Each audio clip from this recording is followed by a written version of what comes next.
Try it again. Live webinar. Try one more time. Hey everybody, Pete Meyer, Motor Age Magazine with you once again from New York at the home of TST, ATTS, and the Auto Clinic. And TST? And TST. I said TST. Okay, just in And case. of course, you all know my compadre in crime, G. Trulia. Good to be back with you, Pete. You know, these monthly things, it's like we're dating or something.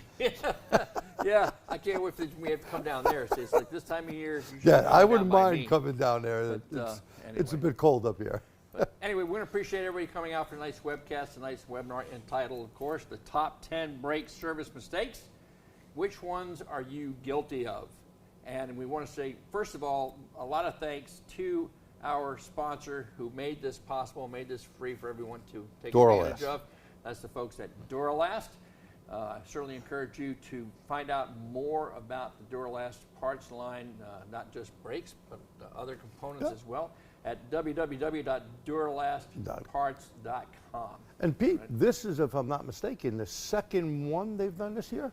This is, well, they did last November. Oh, last November. Yeah, Okay, that's what they it did was. last November, but they are sponsoring two couple- more Two more. coming up for this year. In Thank fact, you, Duralast. we want to say that a lot of sponsors have really stepped up this year, and we're doing like twice as many now as we have Correct. in the past. So, of course, we won't be here in March because we got, TST big event. yeah. So we're going to be busy with that. You need to come out. Yep. and Check we'll- out TST big event, we'll give live you- or online. We'll give you some more information on Yep. that as we go. All right, sir, we get started into the technical stuff. Here's some routine webinar stuff. You should be watching this on the Motor Age Training website. It looks something like the screen that you see here now. This is actually the one we did with November on Right. ignition systems. But the layout is the same, and what I really want to call out to you is the top. There's a link there to the handout. And yes, I fixed it. So if you were here the last few times and you weren't able to download it, Didn't work this then swift. you are going to be able to download it tonight. Okay, it is going to a Google Drive link, so you can download it and keep it for reference later on. So got that done.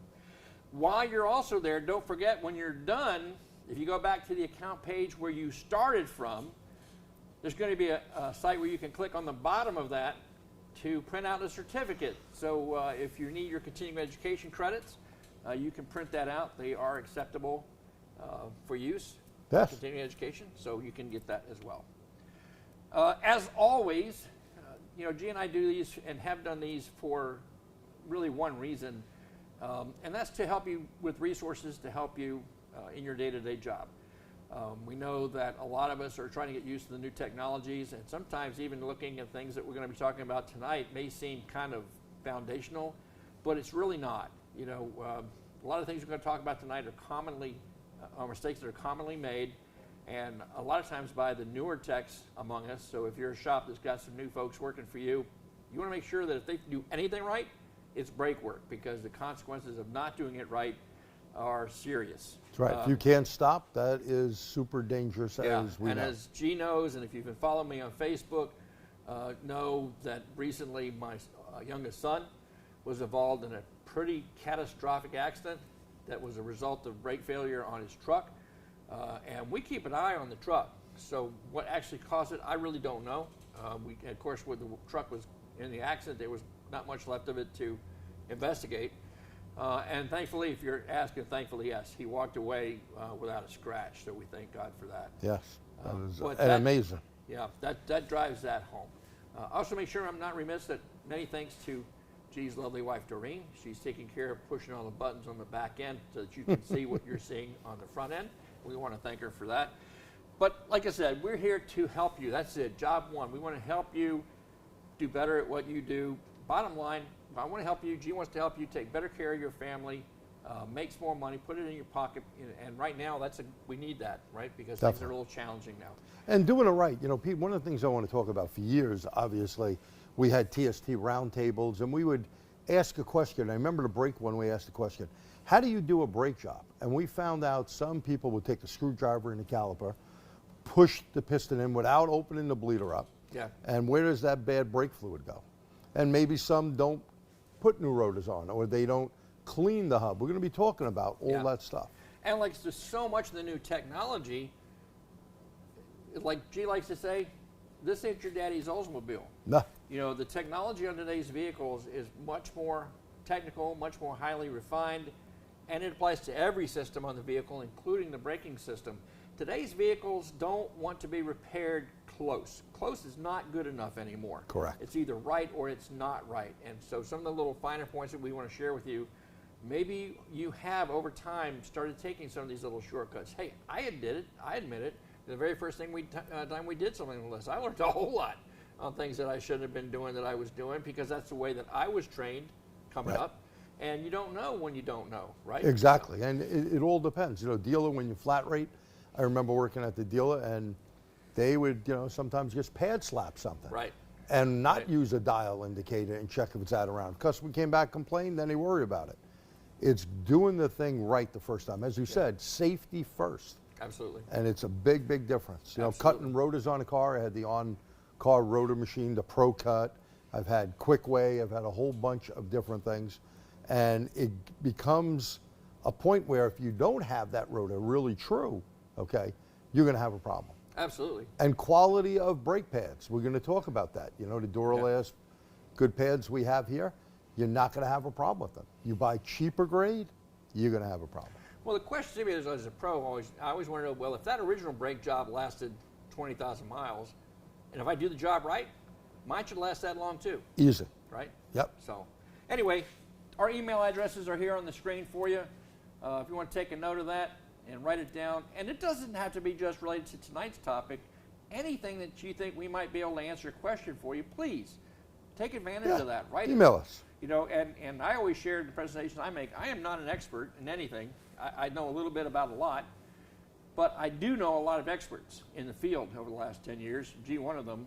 So if I don't have the answer for you, we'll find it. We'll know find the it. sources that can find it. You know, I always say I got the G and a half an O. If I had the other half an O and D, I'd be God. Only God knows everything. We network with people. That's the big thing. You know, going to training classes, doing this stuff online. If you give us feedback, it's not only, you know, us throwing information out there. Each and every one of you knows something we don't know. And if you contribute, Doreen will tell us and we'll throw that information right back out to the audience. Does that make sense to everyone? Because everyone is good at something or better than one of us would be. Yeah. In fact, that's another good point that I didn't mention. I appreciate it for bringing that up. Of course, there's the chat window right next to the player that you can type in your comments or your questions. And Doreen's going to do her best to keep an eye on those, between everything else we've got her doing. And we'll try to answer them as we can. Do remember there is a slight delay between the time we're actually saying what we're saying and the time you actually hear what we're saying. So we're not ignoring you if we don't jump on your question right away. It's not and like we are down one person. The Vice President Pierre is not here because of his anniversary. Doreen is doing triple duty. Triple duty tonight. So bear with us. All right. We are going to have some fun tonight, and I'm looking forward to this. You should see this QR code on your screen right now, and this is actually going to allow us to be interactive with you. So I want you to take a minute, pull out your phone, turn on that camera, and scan that QR code. We're going to leave it up for a couple of minutes to give you a chance to do that. And then when you do, I'm going to wait about a minute, give you a chance to log on that. You're going to see an app pop up on your phone. It's going to show up in your internet browser.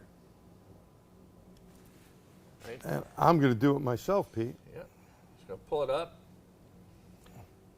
It comes right up there. And look at that. We can answer questions. It says, true or false, a brake warning light that comes on and remains on not there yet. means time. Oh, well, they got to know what they can get. That's it. You know what I'm saying? Here's the screen that you should be seeing, as G was pointing out on his phone, something like this. Q&A on the left, polls on the right, and as G kind of gave away the secret, but that's okay. It's a question. We are going to involve you in a few questions, and here's the first one that we want you to reply to.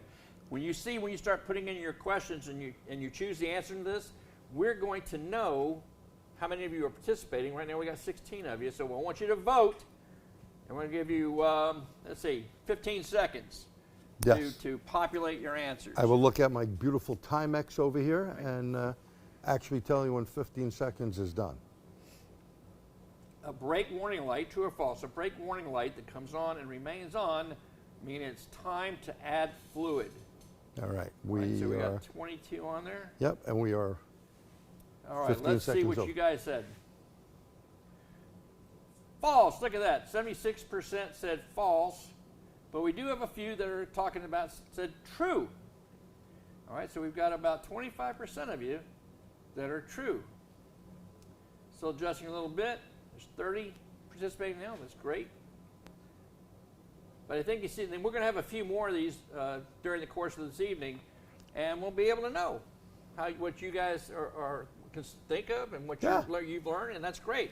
So let's talk about that. Here's the next one for you.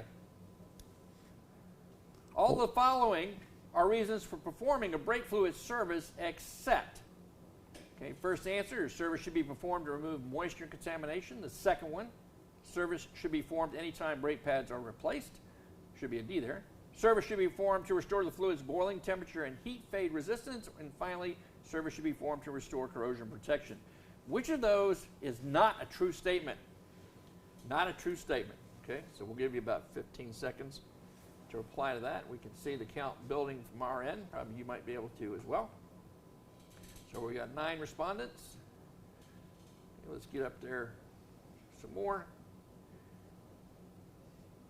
15. 16. And let's see. We got a couple of seconds left, guys. Couple seconds left.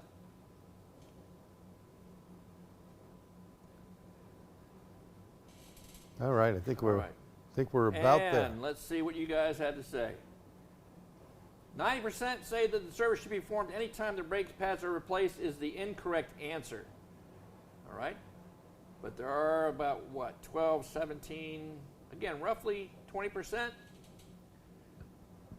that think one of the other answers is correct. And that's going to kick us off for tonight, talking about brake fluid inspection. Again, most of the things that you share with us on the poll that we just asked are, and don't feel bad about whatever answer you gave. Oh, it doesn't That's matter. not the purpose of this, but it's a way for us to show visually that, yeah, there's some misconceptions about doing these services, even something as simple as and you would consider simple, as the brake fluid inspection. No doubt. Right now, the very first thing, go ahead. And it's overlooked all the time. Now, Sure. there are, if you look in all data, for example, there are certain service procedures that you have to do, and one may be, depending on the car manufacturer, change the brake fluid. So follow the recommended procedures, but you can also test, and we have a couple of neat things here, tools, to show you that in a bit. Yep. So let's talk about the inspection and testing first. The brake fluid itself, and if I can go back to the main camera there, please, Mr. Ring. Thank you. The brake fluid inspection itself, the very first thing you want to check, of course, is the level of fluid in it. But that is not, if the fluid's low or if the brake light is on, that does not mean that we're going to add fluid to the reservoir. You know, we always are encouraged when we do our regular maintenance for a customer to top off the fluids, right? The washer fluid and Right. the tranny fluid and the oil, whatever the case might be. But these are consumable fluids. The brake fluid is not. It is a sealed system. So there's only 2 reasons that brake fluid should be low. Either there's an external leak or internal leak in the system, there's a leak somewhere that the fluid is getting out from, or the brake pads are wearing to the point where they need visual inspection and most likely replacement, because that's the purpose of that light, is to warn the driver that your system needs servicing, take it into a qualified technician and have your system inspected.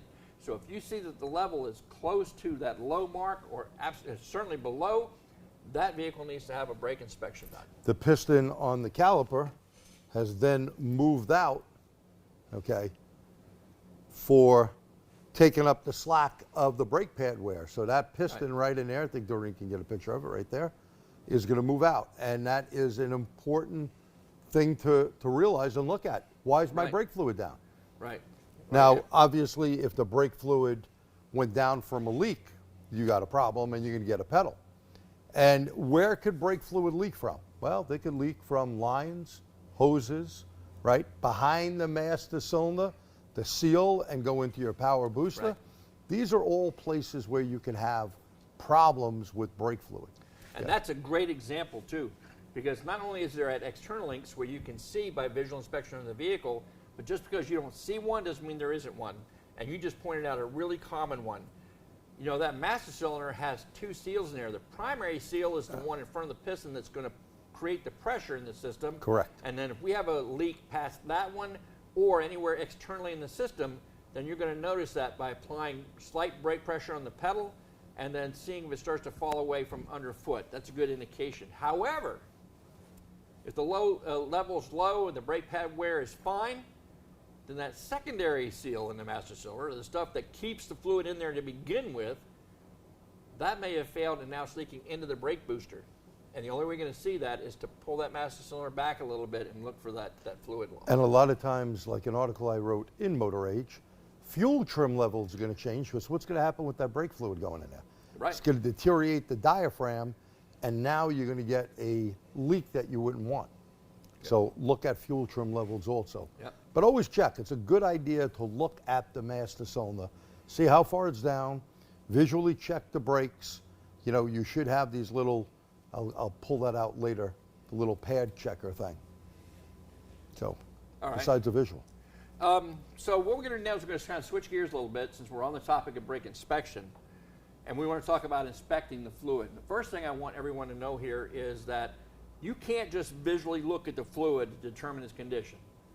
You can have fluid that is really dark and it's a brand new car and it's never been driven. If you go to the dealerships and start walking down the line of cars, because that can become either from the assembly lube used during the manufacturing process. It can also be discolored by the dye used in the EPDM hoses. That's the new rubber that they're using for belts and hoses. Yep. And that can discolor the fluid. So that in itself is absolutely no indication of the condition of the fluid.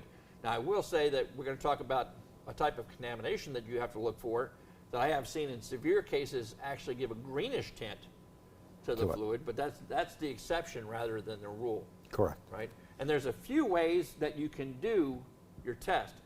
First thing we want to talk about, though, is what are you testing for? Now, I don't think we asked that question. I would have made a good one. Definitely, because what are you testing for? Yeah. And I want to put that back up. Make sure I'm still on the right slide. That's the one I want. Oh, okay. Sorry about that. And what you're looking at here, guys, this is the Motorist Assurance Program. They actually establish guidelines for inspection on every system on the vehicle. It's kind of a consumer's guide to what they need to be on the lookout for, as well as for us as professionals. Now, moisture, it used to be the number one thing. Number one thing, moisture. Everyone was concerned about the moisture in there. Yeah, in the older systems, they weren't sealed as tightly as they are today. So it was and brake fluid is hygroscopic. What does that mean? I mean, it can literally suck it right out of the air like a sponge and become contaminated. That's one of the reasons you never, ever, ever use brake fluid from an open container. Correct. Because it could already have the moisture content in it. Now, moisture in the brake fluid, if it exceeds a certain limit, will affect the boiling point of the brake fluid, because now we're boiling the water. Exactly, and that makes a difference. Leads to soft pedal, brake fade, other issues, okay? But that is not as severe as it used to be. Now, what we're looking for is copper content. That's the guideline listed by the Motorist Assurance Program, is measuring the copper content in the brake fluid, the maximum being 200 parts per million. Well, Pete, where does that copper content come from?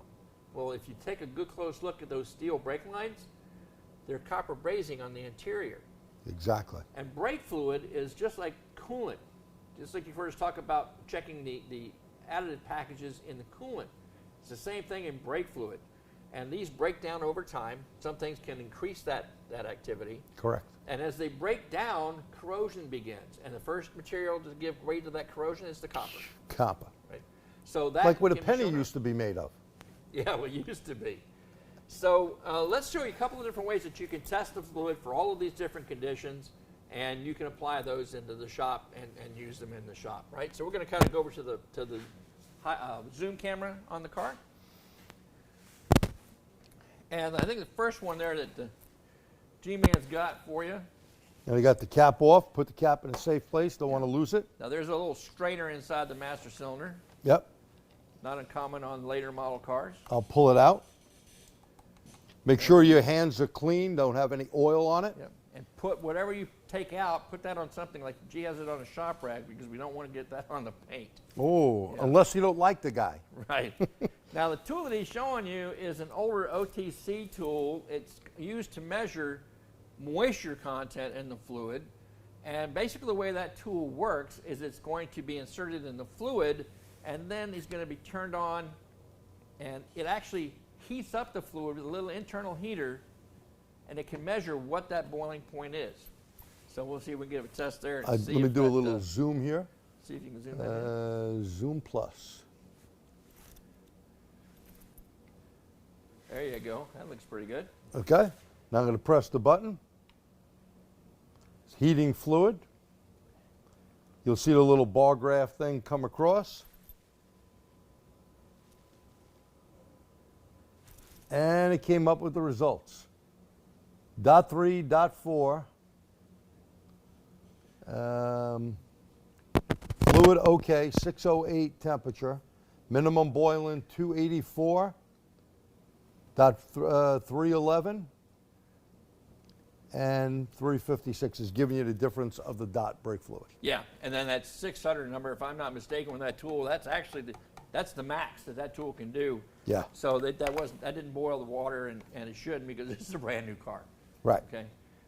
So that's one way to. Well, before you put that in, buddy, let's that's go on to right. the next We one. got other stuff. We've got a couple more to do. Yep. Now I can't get the screen back. Hang on, I got to clean my hands. Oh man, that was stuck in there. But I'll get it out. Ged, you keep yakking. No problem. And While I'll he's get doing it out. that, if I can go back to the main camera there, please, Doreen. There you go. I got it out. All right. All right, the next thing we're going to do, and I'll even walk forward so you can see that a little better. This is actually a little pencil tester. There you go. And there's a series of LEDs on there. The idea behind this tester is water is conductive. So this is going to apply a very small current through between the two terminals in the fluid, and it's going to measure the resistance, and that's going to change the lights on the gauge. So let's see if we can. And these have been around for a while. I have an They older have, one in a yeah. box. This is a nice setup here. So we'll see what that does. Can you see that on there? Yeah. I I- actually see maybe there's two lit, maybe I see one bright. That might be. Well, I reflect- think it's a reflection. Yeah. So just the one. Yep. Okay. And then when you look at the scaling on there, of course, that's going to tell you what the percentage of water is. Yeah. So it was only number one.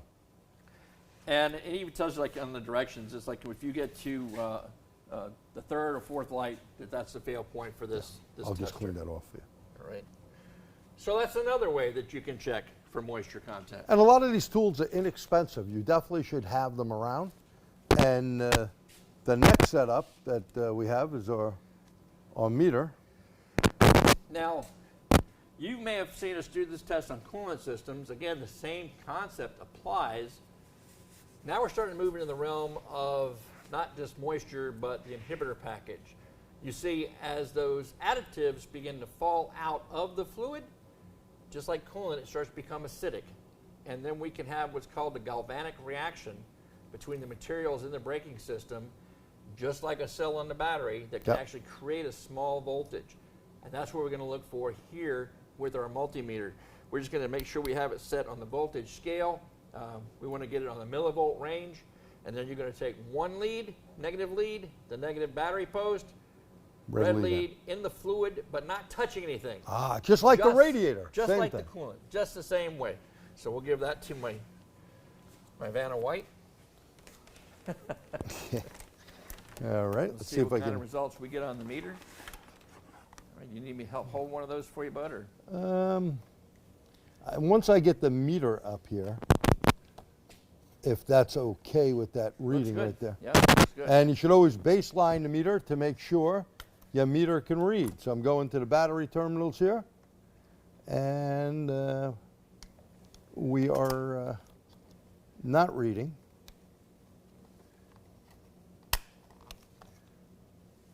Okay. And someone had it in the wrong jack. There we go, There we 12 go. volts. So now we got voltage. And now I'm going to take the red lead, go into the brake fluid without touching anything.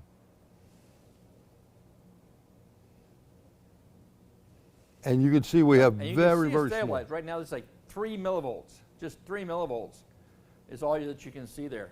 Yeah, and I could put it basically on a millivolt scale, which would be better. A little more accurate.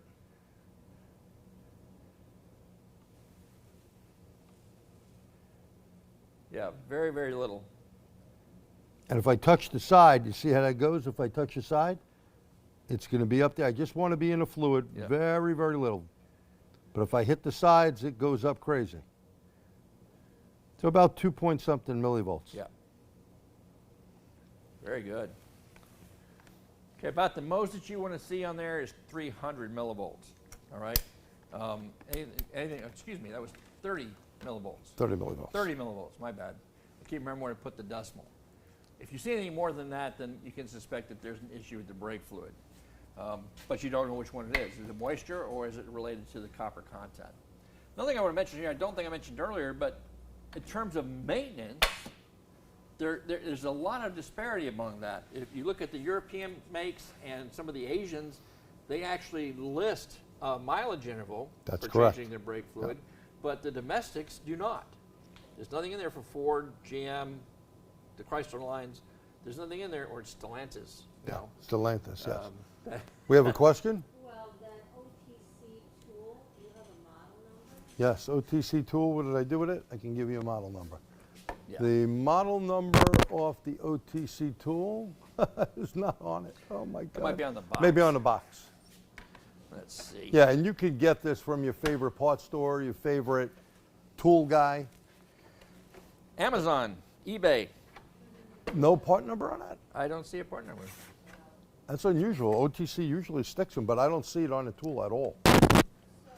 So, Maybe a 74344 is the sticker number on the bottom, but it doesn't really say in the tool. It's called brake fluid safety meter. somebody says OTC 3890, I believe. That, I think, I want to say from my own memory, that sounds kind of right. Yeah, because I don't see any number anywhere else. And another person said you were on an AC scale. I was on DC. The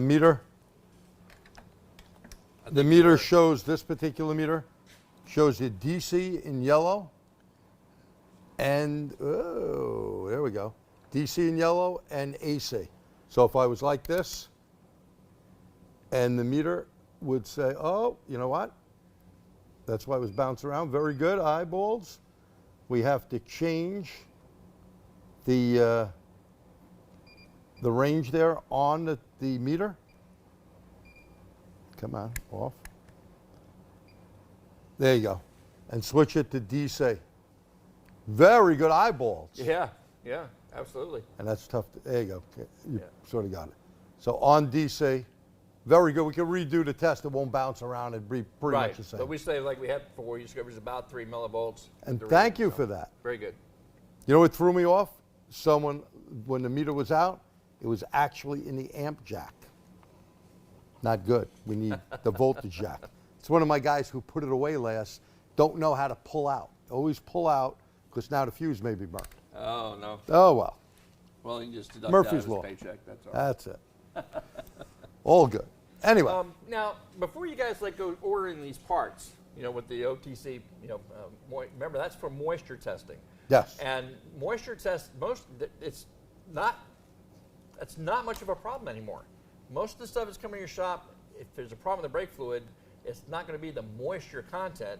It's going to be the breakdown of those additives, which, as the MAP guidelines state, there's no guideline in MAP associated with water content. None. That's true. If you look at the copper content, that's going to give you an indication of the health of the fluid. How do you do it the easiest way? Test strips. Really, it's the just like easiest way. coolant. Just like coolant. And in fact, this is for coolant and brake fluid.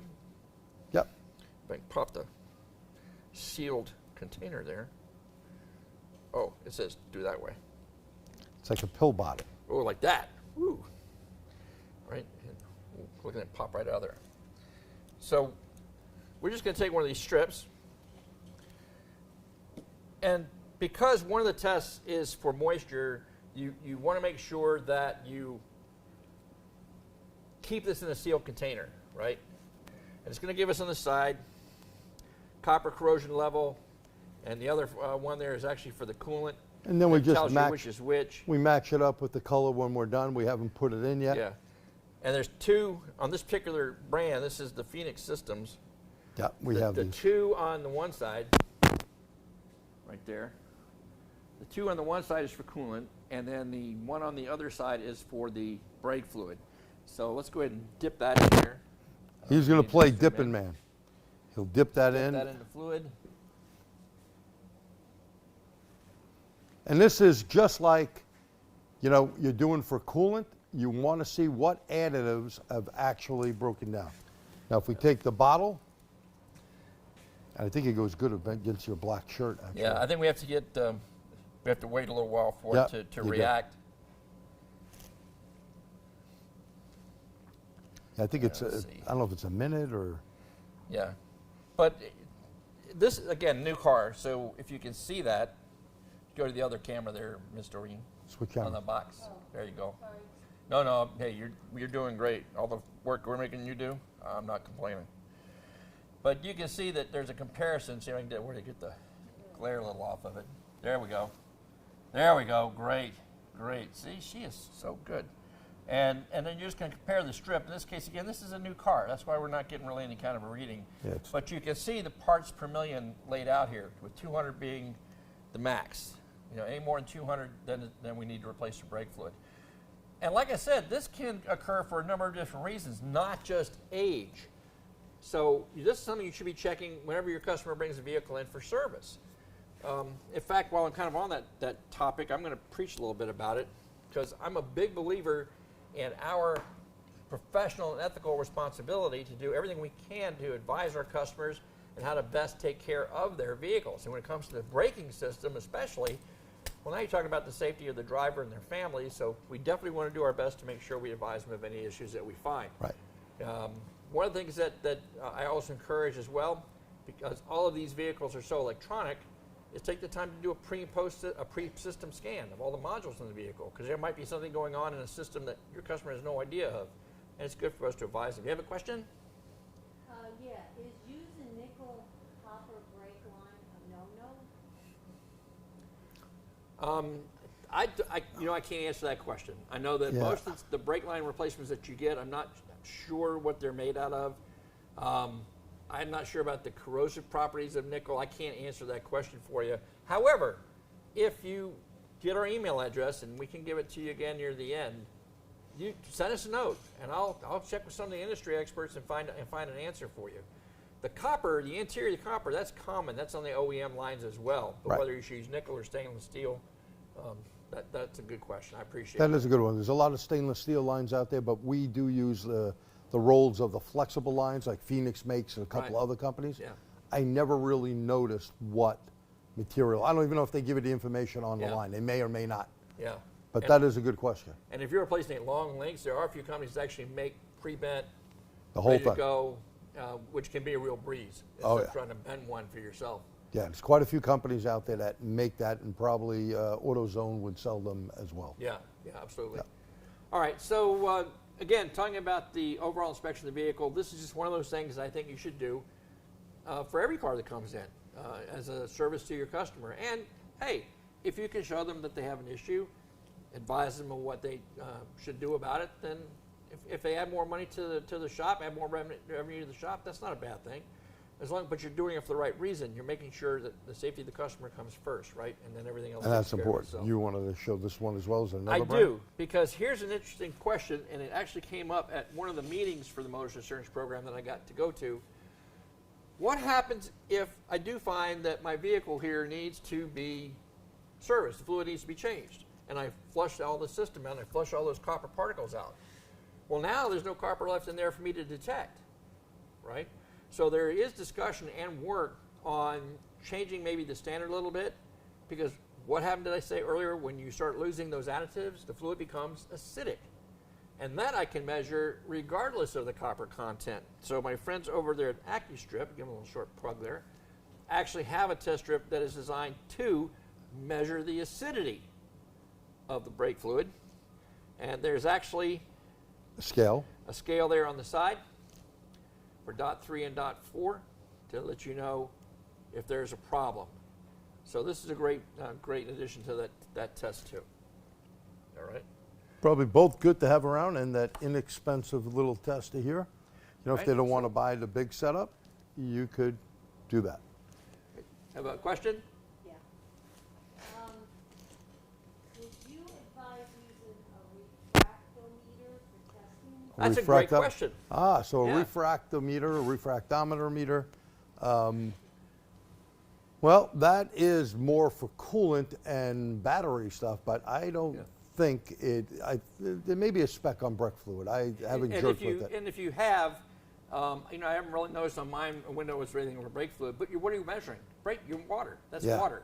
That's not going to tell you anything about the Mine doesn't have additives in the package. It's the same with coolant, so I'm really glad you brought that up. The most accurate way to check the concentration is using a refractometer. No doubt. Okay, So no we doubt. do, yep. But it's not going to tell you anything about the health of the additives, and that is where the problems come in. That's where we use this. In fact, even when I do a hybrid class, the fluid could look beautiful in that bottle. I don't care if it's a pink or yellow, whatever color the manufacturer uses. But if you put a strip in and the pH level is not right, there's your problem. Yeah. And you could cause a lot of expensive damage without knowing that. Never mind your refract. Oh, it's good for 20 below or 30 below. Who cares? We care about if the properties are not correct. This is what protects all those internal components from damage. No Why doubt. do we care about that on the brake system? Think ABS and that control unit, the solenoid valves, corrosion damage to those. Very preventing them expensive. from operating, and expensive parts to replace. So, and I don't know the answer to this, so if anyone out there is watching is from California, maybe you can answer this for me. I'm pretty sure that for some time now, you can't recommend services to a customer that's not listed in their That's owner's correct. manual. As far as I know, that is correct. Like Yeah. you can't do a fuel injection cleaning if it's not in the owner's manual. Yeah, so that would kind of I would kind of wonder about that with whether meeting the Motors Assurance Program and being able to show proof that you could recommend a service like that to your customer. Yeah, bar is very, very tough. Any other questions? Just a comment, when in doubt, flush it out. When in doubt, flush it out. Yeah, well, and that came to what somebody said earlier about, or many of you answered earlier, was doing that as part of a normal brake repair. It is not necessary to do it whenever you do a brake repair in the vehicle or you change the pads, only when the fluid needs it. And you could have a situation where the pads were changed a year ago, but now the fluid's no good, even if it was changed. Because if there's a condition that's causing that breakdown to go breakdown sooner, and one way to do that is electrolysis. If you got bad body grounds, that current's going to go through that fluid just like it does the coolant, and that starts to break down those additives. So that's why you can't go by time alone or what it looks like visually alone. Right. But how many of you out there with the number one, give me a number one on this, how many of you when you do a brake job bleed the brakes? That's a big thing that we do here all the time, because to get air out of it, push the piston in, what winds up happening? Yeah. If that goes back to the ABS controller, we're messed. How many number ones do we have? It's a delay. Yeah, there's a The delay. That's so right. I forgot all about the delay. We'll come back to that. Yeah, we'll keep an eye on that. So that should pretty much cover the brake fluid inspection. Just to kind of recap real quick, it's not what it looks like visually is not a clue. If it's low for a reason. Don't add fluid to it. Why? Because you've just taken the warning system away from your customer. If those pads continue to wear, it can get to the point where the pad wear has gotten so low, the caliper piston can actually pop out of the caliper. Seen it. Done it. Don't want to do it again. So again, and you've taken that brake warning light away. At the very least, your customer's not going to know their pads need servicing until you hear that grinding noise that ends up costing them a lot of money, right? So if it's low for a reason. Inspect the system. Check the fluid integrity, its condition. One of the best ways to do it is a test strip, not only for copper content, which is the standard, but also for the acidity in case that vehicle has had the system flushed in the past. Right? Good stuff there, Pete. Good survey. All right. Next on the list, we talked about that. Real quick note, mistake number 2 on the list of the top 10 is failing to put the electric parking brake system in service mode before you start working on the vehicle. Okay, that I'm sure you got all kinds of stories to attest to that one. Yeah, you definitely need a scan tool that has the ability to do it so you don't run into any problems. Yeah.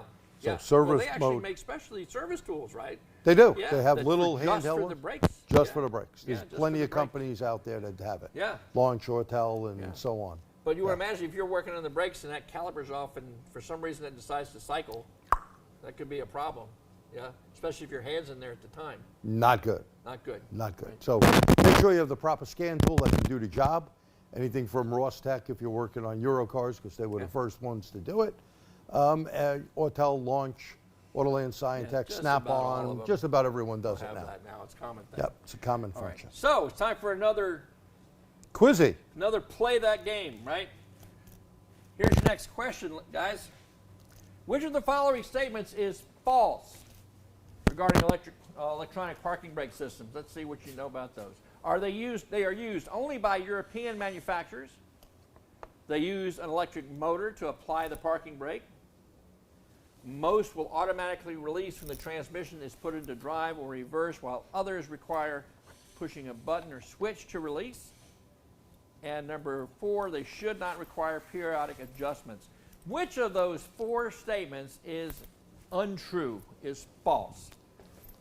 And we'll give you about 15 seconds, Martin, here. So you can answer the question. 10 more to go. And I want to really thank you guys for participating in this. You know, it's just a lot of fun to be able to get the feedback and get a feel. And I think, too, that it's interesting to see what we know and what we need to work on. Yeah. All right, so that's our 15 seconds, a little change. Let's see what the majority have to say. All right, 64% say they're used only by European OEMs. That is the correct answer. They should not require periodic adjustment is true. They automatically release when put in drive or reverse or require a switch to release. And they use an electric motor to apply the parking brake. So some of you, most of you got it right. Yeah, good job. So very good. All right, let's move on. Number 3 on the hit parade. Uh-oh. Hanging the caliper Oh, by I the hate hose. You work here, you'd be fired for that. Yeah, I mean, you got to understand how these hoses are made. You know, it's a rubber line, but interior, number 1, these are that new rubber, just like the serpentine belts are made out of, the EPDM Yep, material. EPDM. And you can see it's actually a layer here of 3 rubber lines within each other. And when you hang that caliper, the weight of that caliper can actually cause that inner line to become narrower, even collapse. Collapse. To the point where it acts like a check valve. It'll allow the brake to apply, But not it won't release. allow the pressure to release. Right. How many of you out there have the tool? I have the brake tool that you put in there to see what the caliper pressure is. Yeah. You put them between the pads, or you Right. have the other one that goes in to the bleeder screw. You can see what the pressure is and see if there's a release. A lot of times you'll see collapse lines like that. They're Yeah. never That's hang. a great way of telling it. There's the big hooks we use, the yellow or an orange ones. Yeah. They're inexpensive. If not, use a bungee cord, but hang the caliper. I just get the uniforms changed every week, right? And they come out with those really cheap wire hangers. Yep. I would just double those up, and I made hooks out of that to hold it up.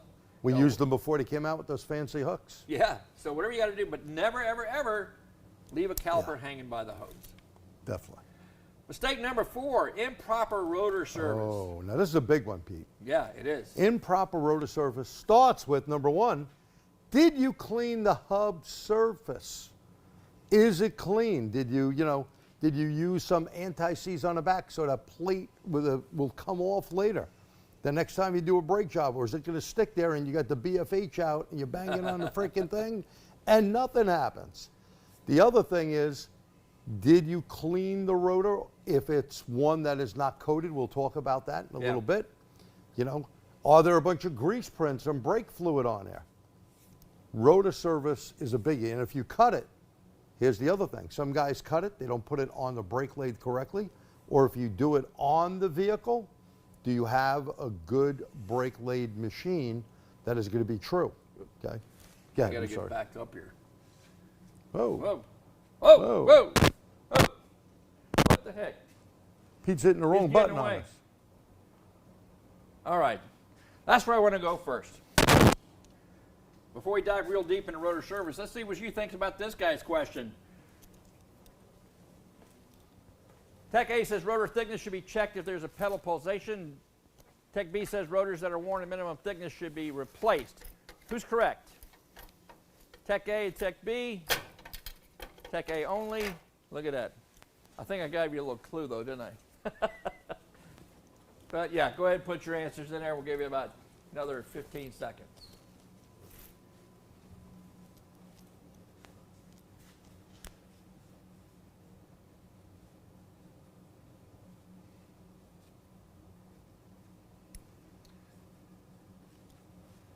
All right, someone thinking that Tech A is incorrect. And we will talk about that. All right, there's our 15 seconds. Again, thank you everyone for your participation. We got a few that answered B. The correct answer, of course, is both A and B. Some people don't have a phone. So let's talk about that a little bit. One of the first things I'm going to say to you when it comes to doing a brake service for your customer, and you're looking at the rotor, you have three basic choices. You can either use the existing rotor as is, you can resurface the existing rotor, or you can replace the existing rotor. Now let's talk about the first one. The first one is reusing the existing rotor. Now, if you've been around as long as we have, it used to be that when you were servicing vehicles, the OEM would tell you there is no need to replace the rotor if it's above minimum spec and there's no damage to it, no grooving to the surface. So if that were the case, they would tell you could use the rotor just as is, and in fact encouraged you to do so, so it would last a little longer. Because if we resurface it, of course, we're going to lose material. That's not the case today. The case today now is, what type of braking system is it? And I think we have something on that next. Yes. There are two types of braking systems that you're going to run into: abrasive friction systems and adhesive friction systems. Pete, what the hell is that? Well, let's talk about it a bit. A lot of the older vehicles, or those who have semi-metallic pads, are abrasive friction systems. In other words, when we apply the caliper pistons on the pads to bring them into contact with the rotor, well, now we're actually having this physical contact and abrasive friction model where it's a lot of heat generated, and that's what we're doing. So we're converting that energy in motion, and we're turning it into heat, and that's hard on the rotors and the No doubt. pads. On both of them. On both of them. Adhesive friction are those systems much more common today that use ceramic pads, or what's called an NaO, or non-organic added NOA content. So these are pads that aren't using the same materials, and they use what's called adhesive friction. On these systems, when we initially put in the brake pads and they're initially worn in, they leave a layer on the rotor surface. And once the rotor is coated, it is now that coating that the pad is coming into contact with. And think of it as like a Velcro strip. You know, you're getting that adhesive effect, and that's what's helping slow the car down. And it doesn't generate as much heat. It's a lot friendlier on the pads, a lot friendlier on the components, and helps increase the life of the two. So going back to what we said earlier. And I think it keeps the dust down as well. Oh, much less, yeah, Much a lot less less dusting, a lot less discoloration, brake dust on your wheels. Looking at the existing rotor, if you're going to keep the existing rotor, the very first thing you have to do is measure it, and not just one spot. 6 spots around the rotor, and one on the outer and one on the inner edge. Not right dead at the edge, but maybe we're near the pad end. Yeah, right where the pad wear. All the way around to make sure it's within spec, and it's with it not only the minimum thickness, but minimum variation. That's and a big. We're going to talk a little bit more about that too when we talk about the pedal pulsation issues. But for now, just for service use, it has to meet your specs. After you've resurfaced it. Okay? Oh, this is a biggie. You can't resurface it and put it below minimum and use it. It's got to be still at spec after you resurface it.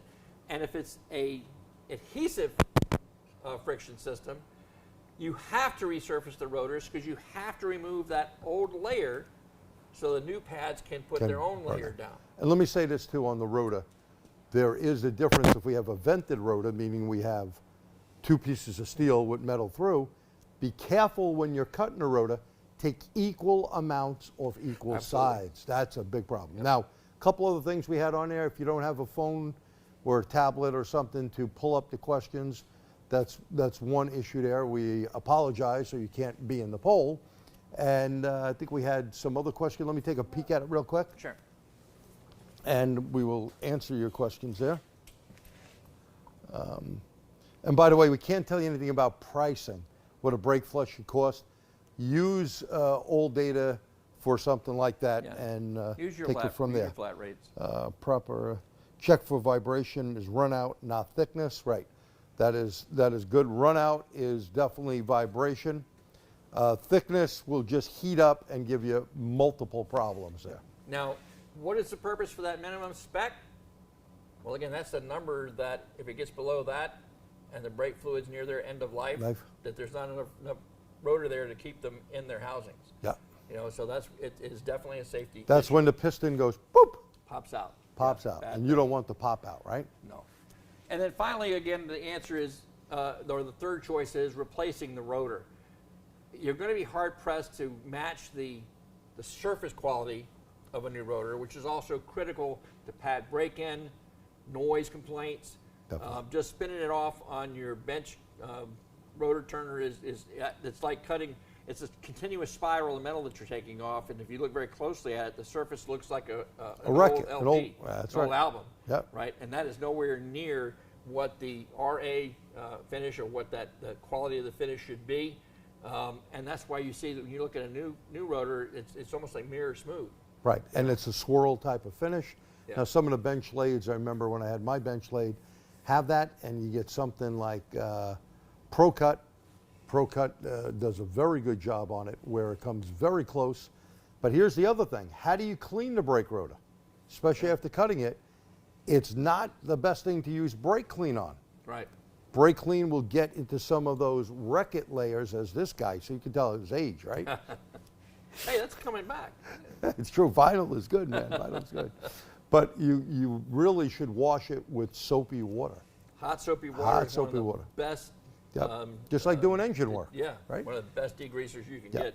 And you're absolutely right. I mean, and I did this in a video to show the two, just spraying it down with brake clean and then wiping the rotor, and you can still pick up the metal from the rotor surface. That hot soapy water, it actually lifts it and holds it Yeah. so that you can rinse it away. There's no better way Yeah, to an do that. aqueous bath is better. Yeah. There's some aqueous cleaners that you put under the vehicle to wash it down. Yeah. Does a great job. More so than almost freezing it, the metal particles in place Yeah. with brake clean. Yeah, So absolutely. be careful with that. And another little tip for you, if you are going to resurface the rotors, you got enough material to do that with, and you get a nice clean cut, you can really put a really nice finish on it by just taking a sanding block and about 200 or 300 grit paper and just hold it to the edge of both sides of the rotor for a minute or so on both Yeah. sides, and that's going to break down those little ridges. If you take a little microscope and look at a rotor that came off even a top of the line brake lathe, on car or off, you're going to see the little hills and valleys, and what we want to do with that sanding block is to knock those down and get that RA. Yeah, and they do have a couple out there. I remember the ones I had for my brake lathe. Went on after you cut it. There were little rotating wheels with the sandpaper on it. Yeah. And you would be like night and day. It would Oh, be yeah. mirror smooth. Absolutely, absolutely. Next thing. All right, pedal pulsation. Yeah, we were just talking about that. Let's talk about it some more. I'll tell you what, I'm going to raise the cart up here. I'll get it up for you. Okay. And while G's bringing that up in the air a little bit, here's what I want you to know about pedal pulsation. What causes pedal pulsation is actually, as someone mentioned earlier, the run out of the rotor. It is not perpendicular to the spindle, to the axle. In other words, we need a nice 90-degree fit there between the spindle and the caliper in order to make sure that we're applying equal pressure on the rotor surfaces, okay? That is very easily knocked out by a number of ways. If there's any misalignment whatsoever here, then you're going to have the pads applying pressure unevenly to the surface, and it starts to wear one side off of one side, not the other, and then it turns 180, now it's wearing it on the other side and not the end. And next thing you know, you've got a rotor surface that kind of looks like this. And there's your pulsation, because as the pad's trying to stay in contact with that wavy surface, it's going like this. The pad, the cylinder rather, the piston, inside that caliper is trying to follow that surface when your foot's on the brake. And that's what you're feeling, is that's coming up and down, fluid's going out, fluid's being pushed back in, fluid's going out, fluid's being pushed back in, and that's what you feel coming back to your foot and the pedal. Yeah. So there's a lot of things that you can do during the course of your repair to make sure that that doesn't happen. If you've done a great job on resurfacing the existing rotor, or you've elected to put a new one on, then we want to make sure that that rotor is nice and square to that spindle and to the caliper to make sure that we don't have those wear issues. One of the most commonly missed elements to this is hub bearing wear. So few cars use the old tapered wheel bearings anymore, and if you have had experience with those, you know, we had to adjust those as part of the installation. You know, we would have to adjust the axle nut to get the right amount of free play in that bearing, and it's measured in thousandths of an inch. Exactly. The same thing happens as the hub bearings wear. It starts to develop too much end play, and that allows that rotor to move. And that's one of the contributing factors to leading to the wear that ends up in causing the pedal pulsation. And Pete, let me interject here that Please. right here, this needs to be cleaned up. You would not put a rotor on a hub that looks like that. And you would give this a good shake to make sure you didn't have a problem. And cleaning it up, we have a couple of good tools here. One, this tool right here, you can go in there and clean between the area, near the stud area, all around, and make sure it's super clean. Okay. These are commonly, you can buy these all over the place. Yeah. We use them all the time. If you're a Euro guy, well, we wore our other one out. We got our new one, and this thing is great. You can do this for the wheel itself, because it's another problem with all these wheels causing a problem when they go on there. Are they going to fit on the surface good? But when you have a Euro car, you don't have these studs. So with the studs off, we can do a one-shot clean. It goes onto a drill, and you can get this from, where did we buy it from? I forgot the company. Down in Muller Krups. Muller Krups does a great job with that. Yeah. And don't forget the inside of the hat on the rotor either. If Oh, you're same reusing thing. That, if you're reusing. that old one, make sure that you clean the inside of the hat and the hub face, you know, before you put the rotor on. Back to the hub bearing though, I want to make sure I get this in here too. You have to measure the end play, and you measure it right on the, let's see if you can step one side over. Sorry. Go ahead. You can see that, there we go. Right in this area here, and in a few moments I'm going to show you a video that demonstrates this in a lot more detail, so just hang on for that. That's why we're not doing it live. But this is where you're going to measure that end play, and generally the way procedure is you're going to push in on the rotor, and you're going to clock it back and forth at least 5 times, center your dial indicator, and then you're going to pull outward on it as you clock it, and then you're going to take an eye on how much variation you have. 4 thousandths is typically the limit for that. And how else are you going to affect that? When you're doing any kind of work that requires you to take the axle nut off, don't use your air gun to put it back on. These have to be torqued to spec for that reason. Just like the tapered bearings. When that nut had to be a certain amount of certain torque in order to set that end plate. You bet. Too tight, there's no end play. The bearing's not going to last. Too loose, now we have too much end play. You have a We have wobble issues and with, everything. we can have tire wear, we can have problems with brake wear, and of course rapid wear of the bearing itself. So like I said earlier, there's no close right and there's wrong, right? And that's one of the instances, very common made mistake, is to make sure that you torque the axle nut in place. That's and important. not hammer it down. And then ping it when you're done so it doesn't back off. There's a little ping mark here that bends it down and locks, so you can actually see it right there where my fingernail is. Yep. It's bent down so it doesn't back off. Another thing is when studs are dirty, we can use this particular type of tool, goes on a drill as well, and you can put it here to clean the debris off the studs. Remember, never put any penetrating oil or any anti-seize on studs. It will change the torque. On the hat itself, if you clean up the back of the rotor and the hub itself, if you use any anti-seize on that, you should use it sparingly, okay, not oozing out all over the place.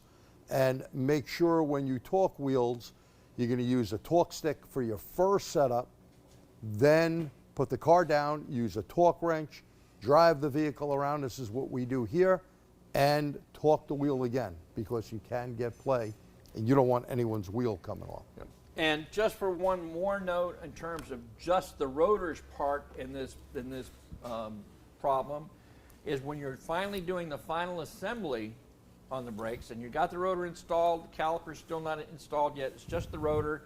Take 3 of the lug nuts. You may have to get some flat washers to add for spacing to make up for the thickness of the rim itself.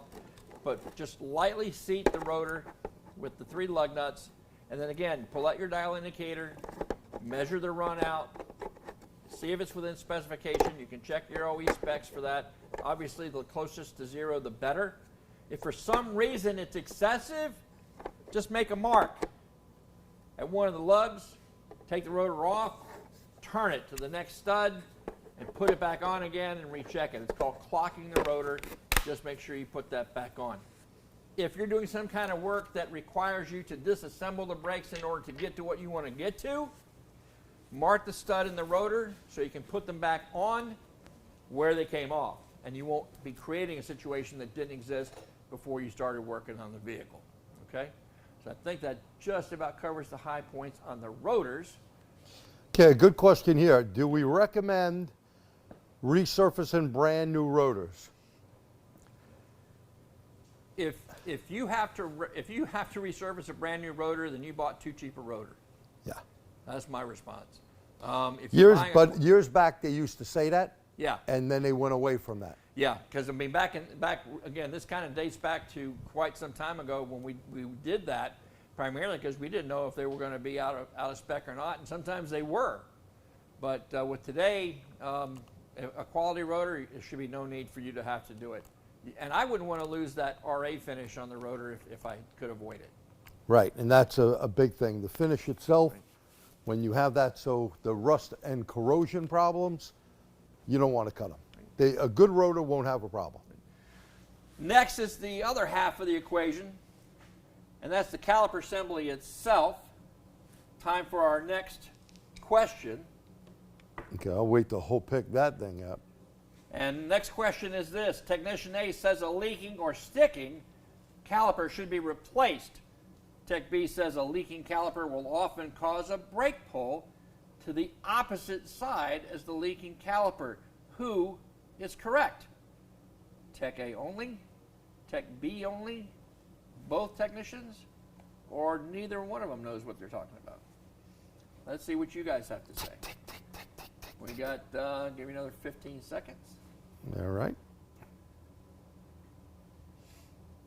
10 seconds left. And again, I thank you so much for those of you who are playing. And as G mentioned, this is something new for us. We wanted to try 5. it out. And yes, if you're on your phone, and unfortunately, you'd have to get another phone or tablet or Okay, that would be right. time. get a couple of seconds more. It's populating, and correct answer is both technician and technician B are correct. Of course, A if and it's B, both of leaking them. or sticking, that's a good sign that the caliper should be replaced. And specifically, we're looking here is at the piston, which we'll talk a little bit more in just a moment. And any leaks to the caliper can often cause a brake pull.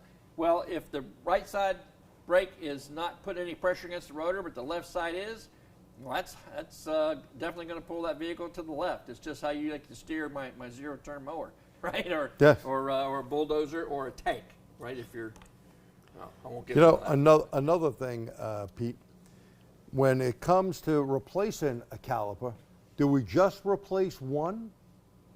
Let's say you had a bad one right front caliper bad, left front is not bad. It's not leaking. It's not doing whatever. Right. Now, if you only replace one, it'd be like wearing one new shoe, one old shoe. You'd be a little cockeyed. Think about all the time you step on that brake pedal and how many times this piston, I'm taking off the, trying not to drop it on my foot here, taking off the bracket, there we go, because we'll talk about the bracket. I'll put these bolts here. This piston has to move how many times? Has to go in and out, and could be a problem. Now, you know, when I started in this business, we used to rebuild these things, Yeah. as well as wheel cylinders. Yeah. Date myself, but you want to make sure you got a good bleeder on it, right? Is the bleeder good? And you see this cap? A lot of people leave the cap off. Put the cap back on. Dirt and corrosion goes in there and causes a problem. Yeah. And what we usually do, if we know brakes are getting low on a vehicle and a car is coming in for servicing, we'll spray penetrating oil on this. That way when it comes back, if you're in the Rust Belt, you see how the car has salt on it and stuff, not where Pete lives. He has different salt from the ocean. We have the real deal here on the roads, right? And many of you do. The other thing on a caliper, these crush washers.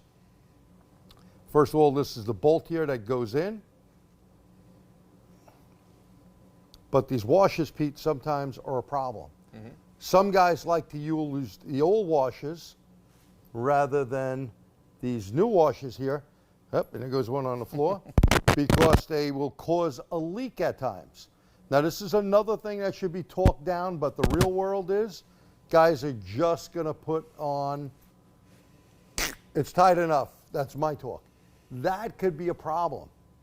Read the torque specs. Now, All Data has that in there all the time. You can look it up and do it. That's part of your job, and if you charge enough for the brake job, you shouldn't have a problem. Yeah, you and can do it right. Yeah, and that's something else we want to comment on as well. You know, it's a shame, but, and I know because being in the field as long as I have, and G still, you know, running a daily shop, this is where we are. You're competing with chains that are competing solely on price. But we know as professionals, if you come back on one of those discount store brand jobs, you know what kind of a quality job it is. Your customer doesn't care about price. I'm going to say it again. Your customer doesn't care about price. What they care about is, are they getting their money's worth? Are they getting the value for what you're asking them for? If they perceive that their value is much higher than what you're asking for in return, they're happy campers, and they will pay the extra money. It's all how you approach your customer and explain the difference in how you do a professional brake job versus how that cut rate place that's got the $39.95 coupon in the paper, how they're going to do that. Except in California, they can't do that. Yeah. Here, we got a place down the road, $49.95. Our brake jobs are probably over $650 for two wheels. Big difference in quality, and 2 years, 24,000 miles. We'll replace them if they're bad. Yeah, and if I'm just going to throw a set of pads on it, which I think most of you by now have kind of figuring out that that's not a brake job. Right. That's not even a brake service. We don't do that. There's a little more to it than that. So yes, and this is one great example. Let's kind of go over the bullet points, and we'll talk about them as G is anxious to start pulling pins. Oh. Number one on the hit parade for caliper service points, commonly overlooked, is inspecting the caliper piston boot for damage. You may not have any issues in the caliper assembly itself, or you think, but you really want to kind of take a see if Doreen can zoom in on that. And again, Doreen, I can't tell you how much I appreciate all your hard work. But you can see there's a little rubber boot there, and it gets extended, of course, as the piston moves away from the bore. But inspect that very carefully for any signs of damage. If there's any tears, nicks, if you see any wear on it, we're starting to look cracked or brittle, that's a good reason to replace that caliper assembly right there. Because if it's got a hole in it, you know that debris, moisture has gotten in there. That's going to start to corrode the inside of the caliper body and the piston itself. That's going to cause the piston to stick or be less easy to move back and forth in this bore. All of that affects your braking performance. So that's certainly one of the areas that you want to make sure you inspect. Now, as G was pointing out, and I'll let him do this one, inspect the floating caliper guide pin boots and, of course, the pins themselves. And this is the thing overlooked. When you do a brake job, first of all this should be cleaned up. This is where our springs or little clips or something go. This should be cleaned up. These need to be pulled out and lubricated. And cleaned. And cleaned. Cleaned and lubricated, because if we don't have this moving freely, the caliper is going to stick. So this is an important part. Is the boot ripped? If this boot is ripped, you need to replace these. They sell pin kits. Yes. Okay? We will not do a brake job without doing that. If a customer doesn't want to go for it, you know, it's a safety factor. We will basically tell them, you know, we rather not do the brake job. Okay? And if you do it right, people don't flinch at the price if you back it up and you show them what you do. Yeah. We prove to people even when they need brake pads, you should all have a set of these to measure the pad thickness, okay? And we take pictures, digital inspections, because a lot of people leave their cars, right? Yeah. So we don't have the luxury of bringing every customer out here, but when we do, we show them that. And we lost a brake job last week where the husband, the wife wanted to go for it, but when he heard the price compared to what he's seen at $49.95, he said, take it out of there, they're a bunch of ripoffs. And we tried to explain to him over the phone, we're not comparing apples to apples. Mm-hmm. Here's how we do a brake job. We lubricate all this with special lubricant, right? And we're gonna replace everything. We're gonna bleed the brakes, not just the front, because we could have cross directional. We could have left front, right rear, and so on. You're gonna get a good pedal, and we're gonna stand behind it. And it's going to be there for a long, long time. You bet. And there was a quick questionnaire, a comment about torque sticks. Torque sticks should only be used, okay, only be used when the vehicle is up in the air to get the wheel on there. You should use a torque wrench when it's on the ground. You should rotate the car around. We drive it around our building twice, come back and retorque it, because all these wheels, alloy type wheels, they definitely want to make sure you don't cock it. Star pattern, boop, boop, boop, boop, Yep. boop. Star pattern with the torque stick. Otherwise, what are you going to do? Do them by hand? Torque sticks have their place. Do not hold your hand on a torque stick. Make sure your air gun, and you could talk about the electric gun, make sure your air gun has proper pressure going to it. And we check our gun. We only use an air gun for tires. We do not use that air gun for anything else. And we do the procedure, that way no wheels are loose. Yeah, and in order the electric guns, which I tend to favor now, and I know a lot of you guys and gals do, if the battery is not fully charged, the amount of torque that gun's putting out is not the same. So you have to make sure you consider that. That's a as biggie, well. Pete. That is a biggie. Now, going along with that are the abutment clips and squealers that we can show you. In fact, this Duralast 3-man, it comes with all new hardware as part of the package, as do their Elite and Gold line brake pads. Yep. And what I want to point out on these is that when you're taking out these mounts, you also have to clean out all the areas where the clips go. You can't remove the clip and leave this rusty, dirty, nasty, unlevel surface behind. That Then they wonder also why the needs to pad be don't cleaned. fit in right. Right, exactly. And it's also going to affect the ability of the pad to move slightly in that fitting. And that's one of the reasons for noise is vibration in the pad during operation, and that Right. causes that noise. A good wire brush, making sure you get as much of the debris off, clean it up, lubricate it, and put it together. Yep. And finally, as G pointed out, you want to make sure that you lube those pins with a grease that is specifically designed for that purpose. And I'm going to throw one more thing out there. So, have a question? Well, someone commented that brakes should not take all day. All day. That's true, and you're very. It's not all very day. True, and this does not take you all day. We just take us all day to talk about it, but it won't take you all day to do it. We would have I'll been tell done you with right the brake now that job already. I could probably do that brake job as fast as I could, maybe just a couple more minutes over a pad slap. So I'm not too. Yeah. Do you guys recommend using brake grease where the hardware is placed? Yes, special grease. Yeah, there's a special grease. In fact, the pads that we have here actually comes with. Yeah, I'll show with that in a second. With the pads for use there, and then the caliper pins is a different type of grease. It's designed for that. So Yeah. I And you would should have that in your shop here with the brake pad box here. This is Elite Duralast. Each pad is individually wrapped, which is kind of nice. And you can see that that's going to have some break-in. That's going to go right on the rotor. Yeah. That actually goes back to what we were talking about earlier about the adhesive friction. You know, these are ceramic type pads, and they have that adhesive friction technology, and that layer is going to be left from the pad to that rotor surface. Yep. And here's the lube. Yep. And I can personally test the Elites. They're on my wife's car. And they also give you the clips here. Now, once in a blue moon, you do get clips that don't fit right, you know? So a lot of times we would just call them like those caliper clips, maybe a little different than the pad clip. You know, get another set of them. Trying to use the old stuff sometimes, that is Yeah, a last wouldn't. resort. I wouldn't recommend that. I wouldn't do that. And again, use the proper grease, the brake grease. Good brake pads like this come with them. Yeah. Inexpensive ones, you're not going to get that. And one more note on the caliper assemblies themselves. If you're inspecting that old one, consider the mileage as well, because one thing you really can't tell is what is the internal wear between those caliper piston slides and their bores. Some actually have little bushings inside there that And they can wear be out. worn out, and then that's also going to allow for a shift in that position. And if we can't keep that caliper square with the rotor, perpendicular to the rotor and applying equal force, that's going to start leading to noise and complaints. You know, another And problem pulsations. that happens if you go for a cheapy brake job and the guy doesn't know to really hold this part right here, and he's using an air gun to pull this out.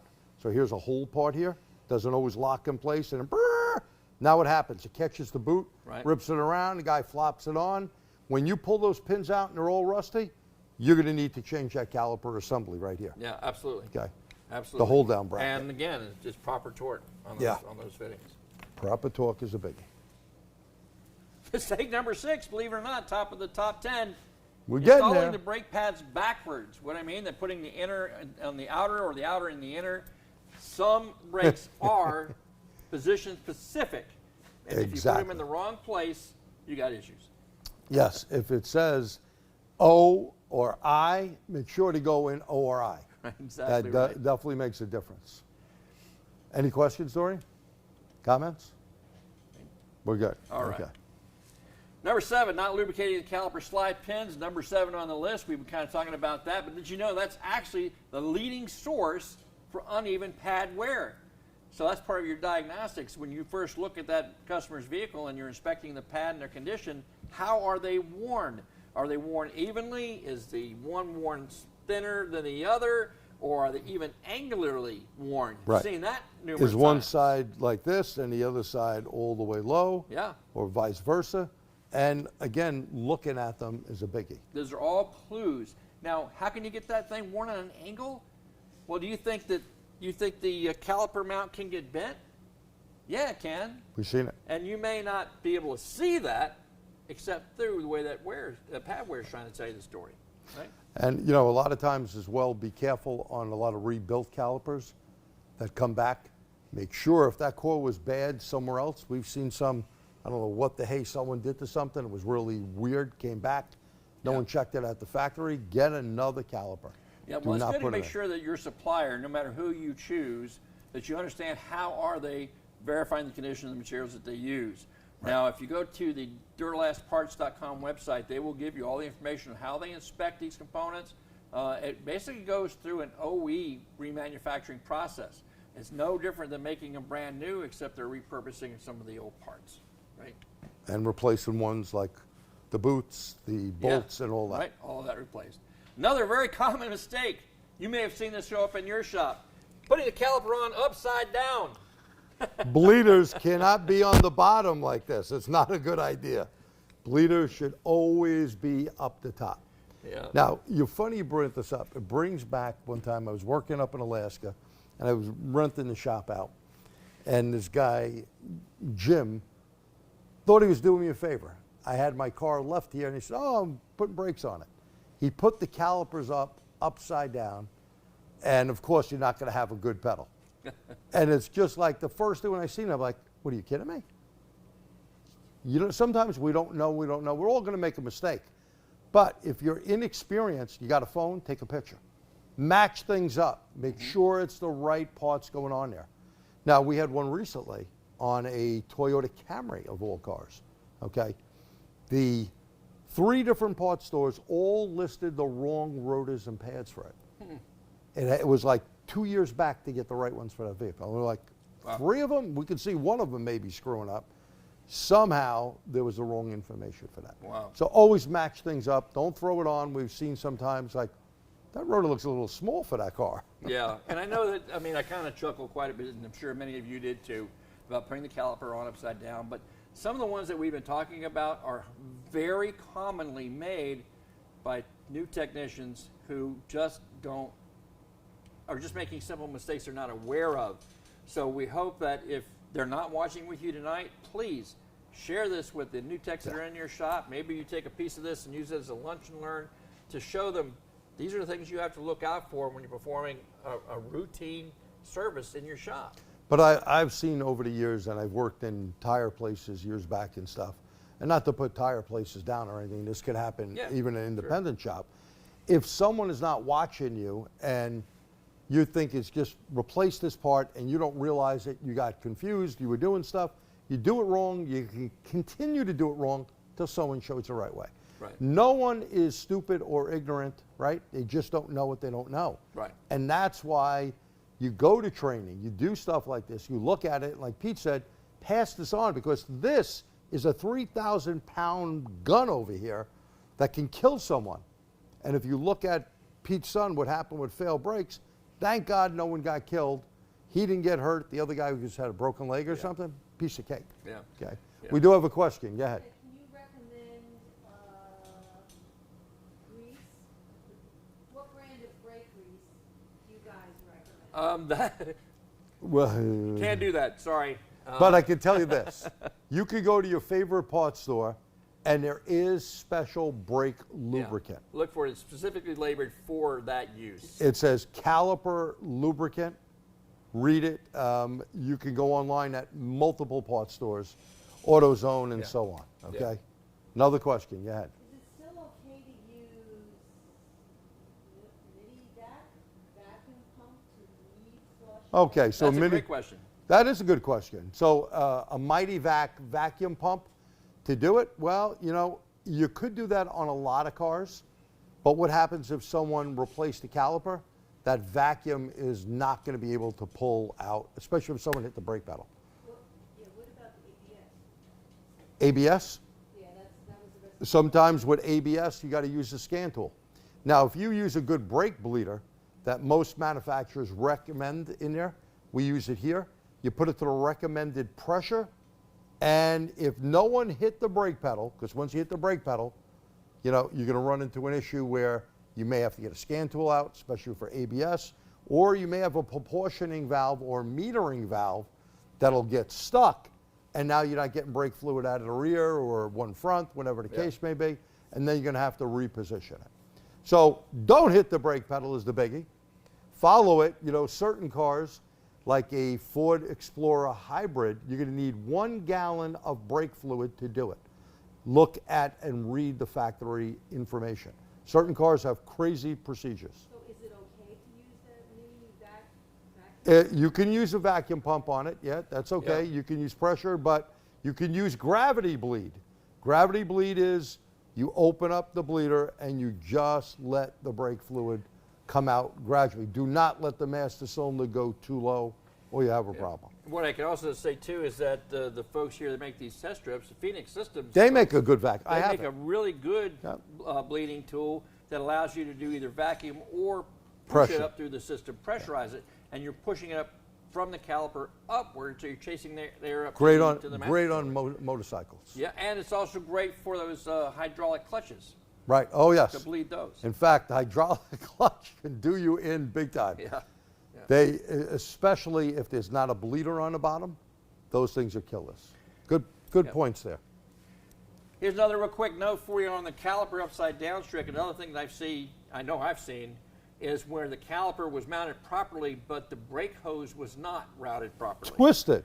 It was actually like looped around on itself or misrouted. That's something else you want to make sure you're very careful of, so that when the vehicle is put into a turn, that hose doesn't become stretched. That is Right. correct. So always make sure the hose is in original format, not moved around.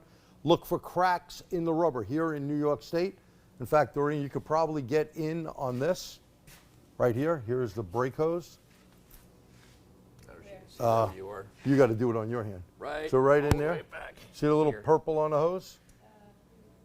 Right in the back. Yep. Go up a little bit, right where my finger is pointing. Always look for cracks.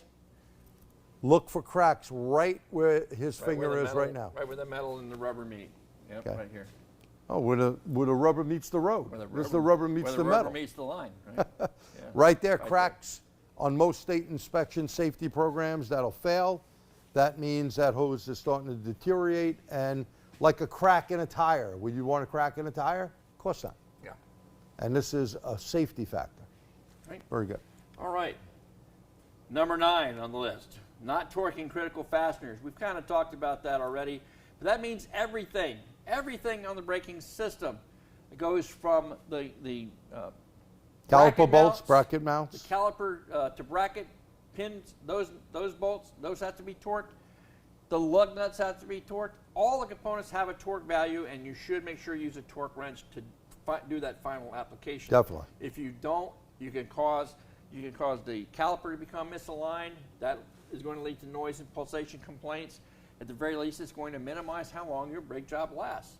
And if you show the customer the value and they invest that with you, and then they got another 20,000 miles out of their brake job, where are they going to get their next brake job done? And when you use an air gun or over tighten them, what you're going to do is you may not break the bolt, but you're going to stretch the bolt.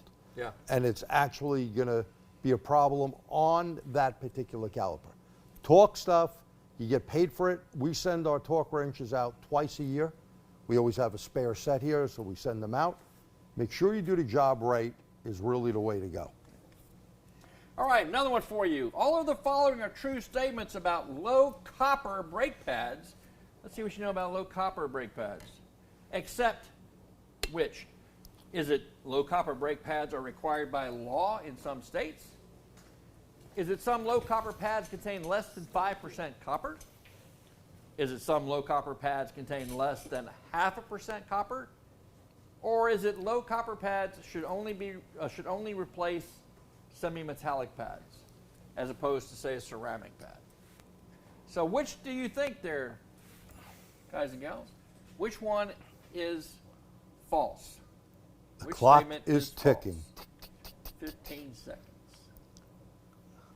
And while we're waiting for that, when we get back after the answers, we'll talk about rotor warpage. Someone wants to know, how did it warp? And we kind of touched on it somewhat, but I want to Yes. add a couple of things. Sure. So we're All ticking right. away. Let's give them another 5 seconds or so. Again, thank you so much for playing. And let's see.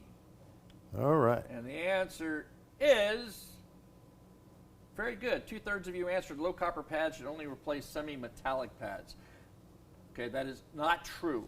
That is not true. Okay, typically low copper, these are the non-metallic. Not only are the copper limited in these pads by law in a couple of states, by 2025 it's Washington and California, I believe, that passed laws for the environment on this. And here's what the deal was, guys. Copper in the pads would fall out onto the roadway as other brake debris does. It's one of the things your cabin air filter keeps out of your customer's car.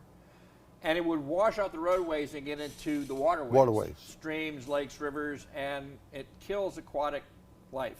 So anywhere from the small stuff to the big fish, it's an environmental issue. So Washington and California both passed laws minimizing the use of copper in the brake pads. Right now, it has to be less than 5%, but by 2025, they have to be less than 0.5%. And that's not the only element in the pads that they're regulating. Correct. So very good answer on that one. All right, next one. Here's another one for you. As a general rule, aftermarket ceramic disc brake pads, aftermarket ceramic pads, like the Duralast Elites here, can replace any of the following except, which one is not true? Semi-metallic brake pads, original equipment ceramic pads, non-asbestos organic, that's what I was trying to think of, NAO That's it. pads, or low metallic brake pads, those on a lot of European vehicles. Which of those 4 should it not be used on, or ceramic disc brakes not be used on? Go ahead and see what you got there for an answer. And will we'll give you 15. 15 seconds.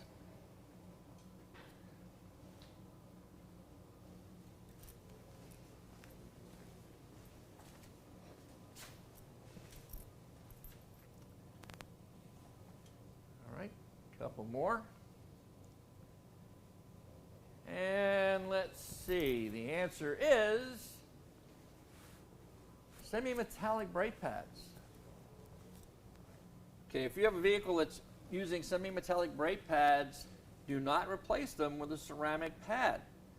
Two different types of friction technologies. The semi-metallic pads are the abrasive friction that we Correct. talked about before. The ceramic family, the NAO, the low metallic European pads, all use that adhesive friction technology, and that makes a big difference. All right, so we're getting a few more answers there. Still a great split. Look at that, about a third. About a third. We have a couple of questions there. The rotor, what causes warpage? Sure.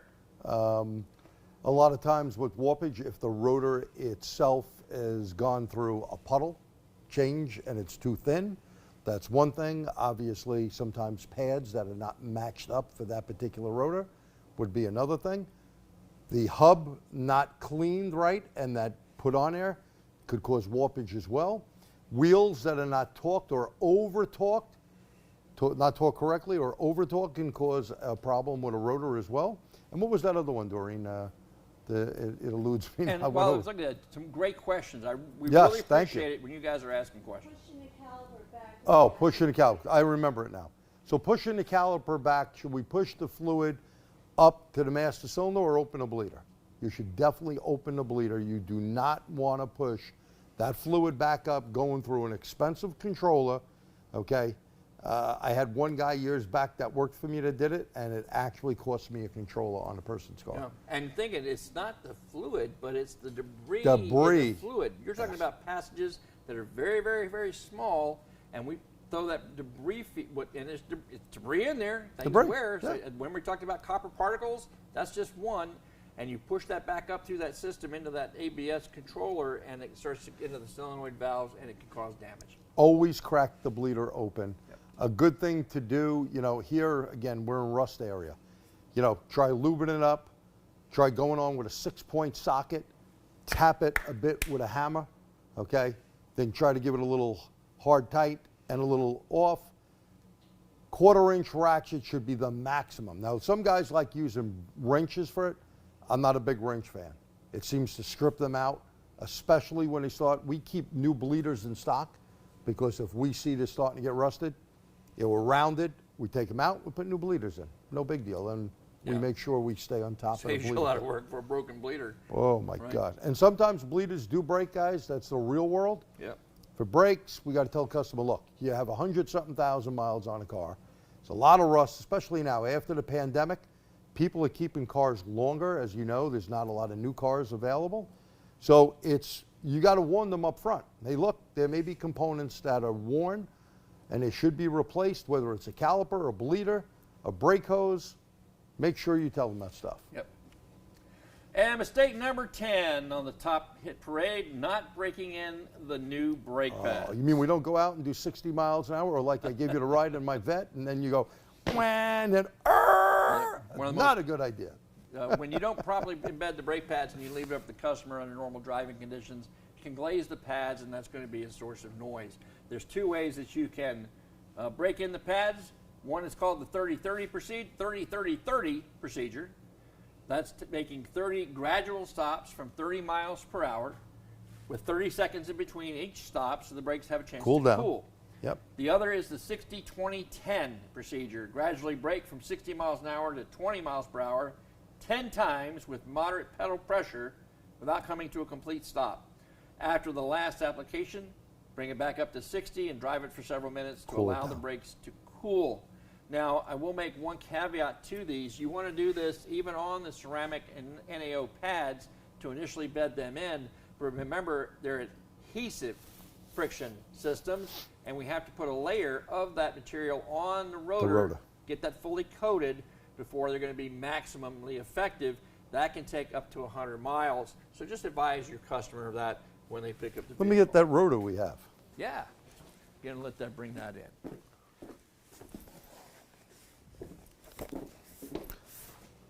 So this is a Duralast premium rotor. And by the way, you don't want your parts guy going and dropping it. Right. Dropping it is going to warp the rotor. But opening this up, Pete, we can Yeah, we see don't in wanna the crack box, this. Yeah. there are directions in here about the rotor and what's going to happen to this rotor over time as the pads you're going to use So you can keep rust off this and the pads break in properly. Yeah, and once that this particular rotor, again, I use these on my wife's car. You don't clean it. There's nothing to clean. No, nothing to It's clean. a zinc coating to protect them from rusting up. You get it on the vehicle. You start to put that transfer layer on. Once that's complete, yes, it's going to look shiny again. But you know what? You're not going to have any rust issues with it because now it has that adhesive coating on them from the pads. Right. So you don't have the issue with the rusting. I know that's a very common issue vehicle sits. I'm looking at one across G's Bay here with rust on it right now. It only takes a little bit of time before they start to rust, and that causes noise. We think your customer's going to put the blame on that, right? He's going to come looking to you. So we want to make sure that doesn't happen. Cut the chances down. Definitely. All right, so that's the core of the presentation here. But what I got for you next is a video that will show you some of the procedures we talked about in more detail. And for those of you who are asking questions about what causes that rotor warpage, well, sometimes it's not warped, it's just warflooding. So we'll show you some of that in the video as well. True. So take a look at this, but don't go away. Yep, After we're we got done, more. we still got more. All right, here we go. What are the top 2 reasons your customers return with a complaint after you've performed a disc brake service on their vehicle? Noise and/or vibration. I'll show you step by step how to perform a disc brake service featuring the use of Duralast brake system components. Along the way, I'll also share some tips on how you can avoid the causes of these common customer complaints and reduce your comebacks. But before we begin, let's take a look at exactly what causes noise and/or vibration in the brake system. Noise can be caused by several factors. The vibration of the pads on their mounts is common, as is the glazing of the pad's surfaces caused by improper break-in when the pads were first installed. And if you're still resurfacing rotors and you're not cleaning them properly, the fine metal debris that's left on the surface of the rotor becomes embedded in the pad, and that can lead to noise complaints. Vibration, on the other hand, particularly pedal pulsation, is caused by abnormal wear, and that's caused by a misalignment of the rotor and the caliper. Ask your customer when they first arrive at your shop if they've experienced either problem, and pay attention to the pad wear and condition during disassembly. Both will provide clues to the actions you'll need to take to properly restore braking performance. The first step in avoiding both of these common complaints is an inspection of the hub and bearing assembly. Play in the bearing is measured in thousandths of an inch. So in order to get an accurate reading, we're going to use a dial indicator like this one. Now, if the play is out of specification, it can lead to bearing noise, abnormal tire wear, and abnormal brake pad wear. To obtain accurate readings from the dial indicator, it is important to thoroughly clean and smooth the surfaces where the dial indicator base and tip will be placed. Carefully use a fine file, wire brush, emery cloth, or honing stone as appropriate to remove any debris, nicks, or burrs. The dial indicator should be placed securely on the knuckle or a secure portion of the suspension. When setting the dial indicator tip, the indicator itself should have ample travel for the variation around the face. Position the indicator tip perpendicular on the wheel hub as close to the center of the hub bearing assembly as possible.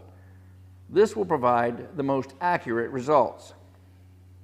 Grasp the wheel flange at the 3 o'clock and 9 o'clock positions and push in while oscillating the hub bearing assembly approximately 90 degrees side to side at least 5 times.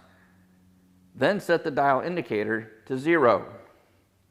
Next, pull outward while oscillating the hub bearing assembly, again approximately 90 degrees side to side at least 5 times. Proper loading and oscillation is necessary in order to fully seat the bearings. Observe the total indicator movement.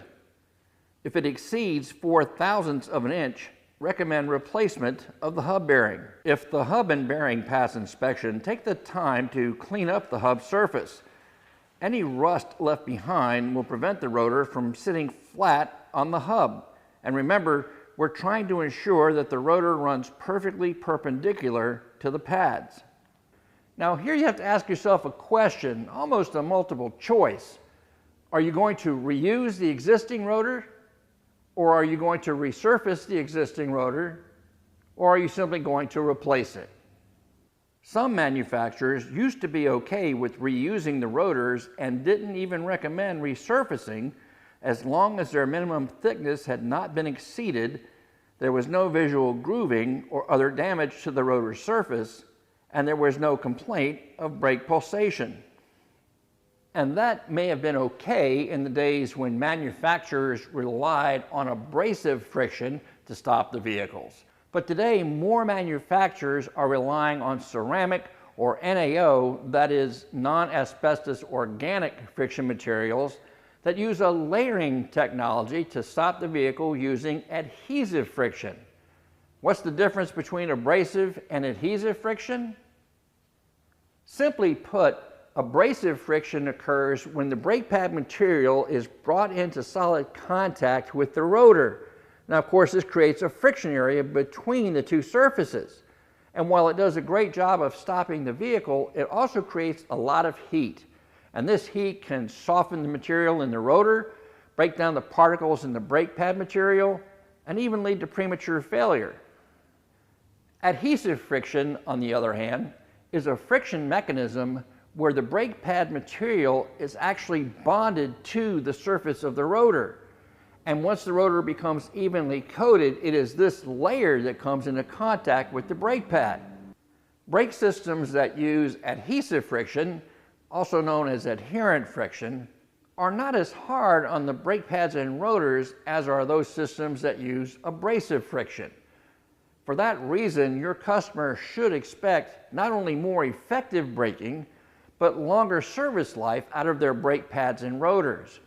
Now, a word of caution here, if the customer already has a braking system that utilizes adhesive friction, remember there's a transfer layer on the old rotor. It's not compatible with your new pads, so you'll either have to resurface the rotor to remove the layer or install new rotors. What about resurfacing? Many rotors today are often unserviceable at the first brake service, having worn below their minimum specification. And even if there is room to resurface them, the process makes them even thinner and less able to disperse heat.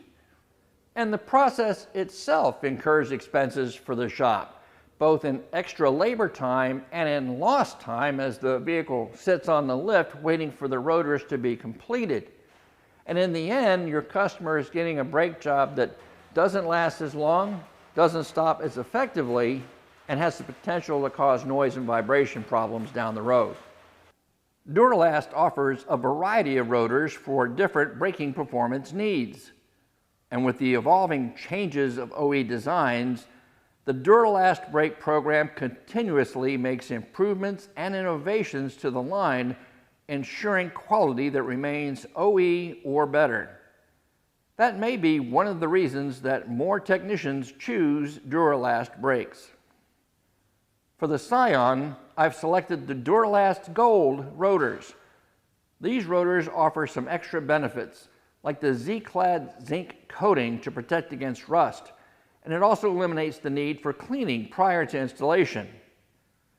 In addition, it contains a high carbon formulation for improved heat dissipation, which means a longer life for them and the brake pads. Choosing a good rotor isn't going to mean anything if you match it with an inferior pad. Now, Duralast offers a line of brake pads from OEM and OES match designs to those engineered for extreme performance. I'm looking for something a little better than what this car came with originally, so I've selected the Duralast Elite pads. This premium braking solution will provide me with the additional transfer layer I talked about earlier. These should provide the longest service life, the best braking performance, and the quietest ride. And on top of that, they're copper-free, a feature that many of your customers may appreciate more than you might think. In 2010, California and Washington State both passed similar versions of a Better Brakes law that called for reducing the amount of copper, asbestos, and other heavy metals in automotive brake linings. Brake dust containing these materials can wash off roads and pollute nearby lakes and streams. The contamination can be toxic to aquatic life, and it can end up in urban water supplies. The law in both states now requires that any brake pad or shoe sold in those states have less than 5% copper content. By 2025, that content has to drop to less than 0.5%. And the same restrictions also apply on other elements in the brake pad, like asbestos, lead, and chromium. And we have one more thing to consider before we begin our reassembly, and that's the condition of the caliper and the caliper mount. There are two types of disc brake calipers, the fixed caliper and the floating caliper. The floating caliper is the most commonly used, and as the name implies, it must be able to freely move in its mount. Problems with the ability of the caliper to float freely are often seen as uneven wear in the brake pads, that is, between the inner and outer pad. The inner pad, of course, being the one on the inside of the caliper facing the wheel well, and the outer pad being on the outer side of the rotor facing the wheel.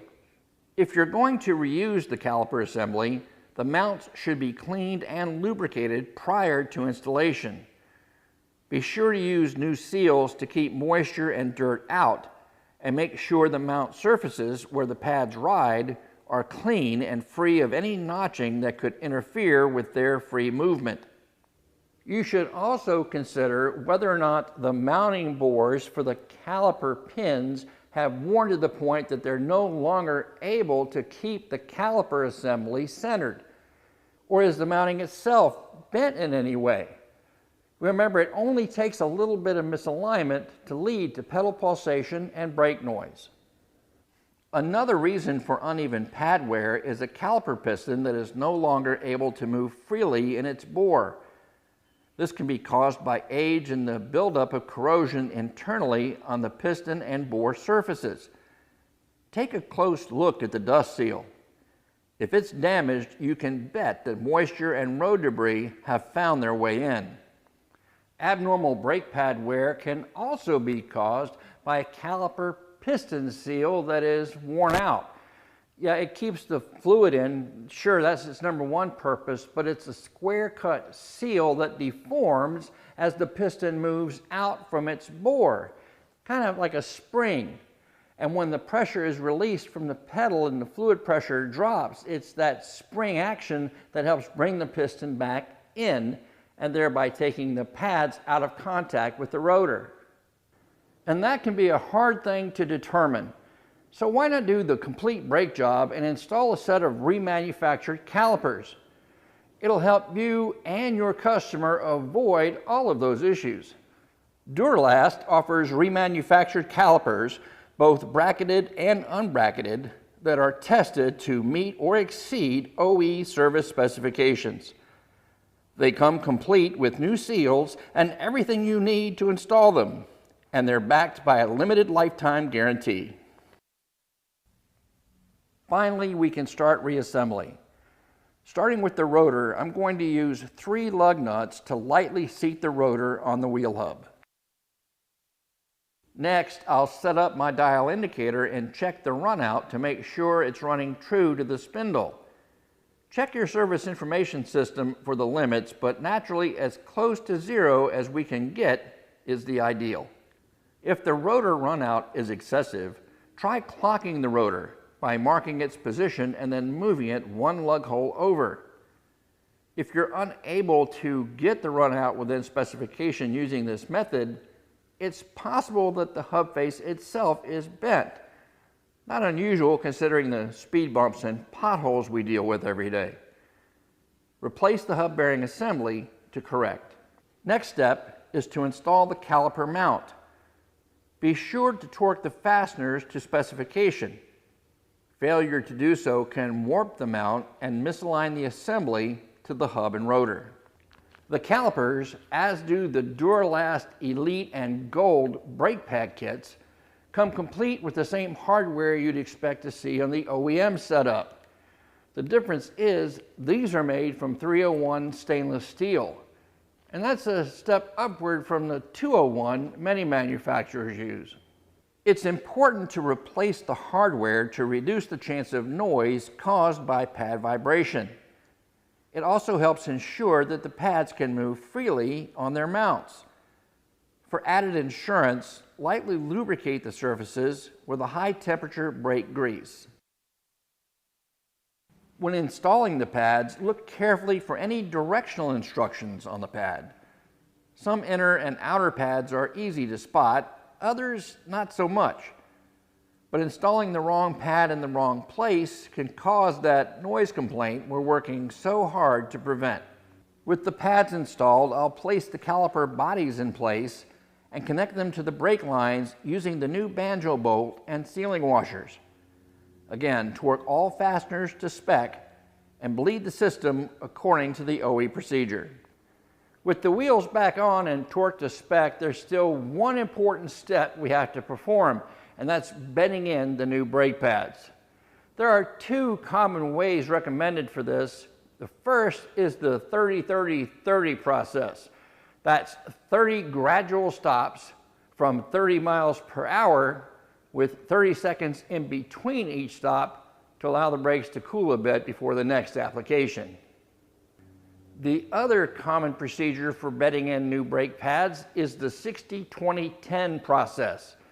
This means you drive the vehicle at 60 miles per hour and you use moderate pedal pressure to decelerate to 20 miles per hour without stopping, and you repeat that process 10 times in succession.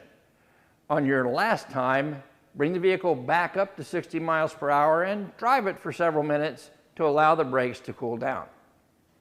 Of course, obey all local traffic laws and use some common sense when you choose the process that you're going to use.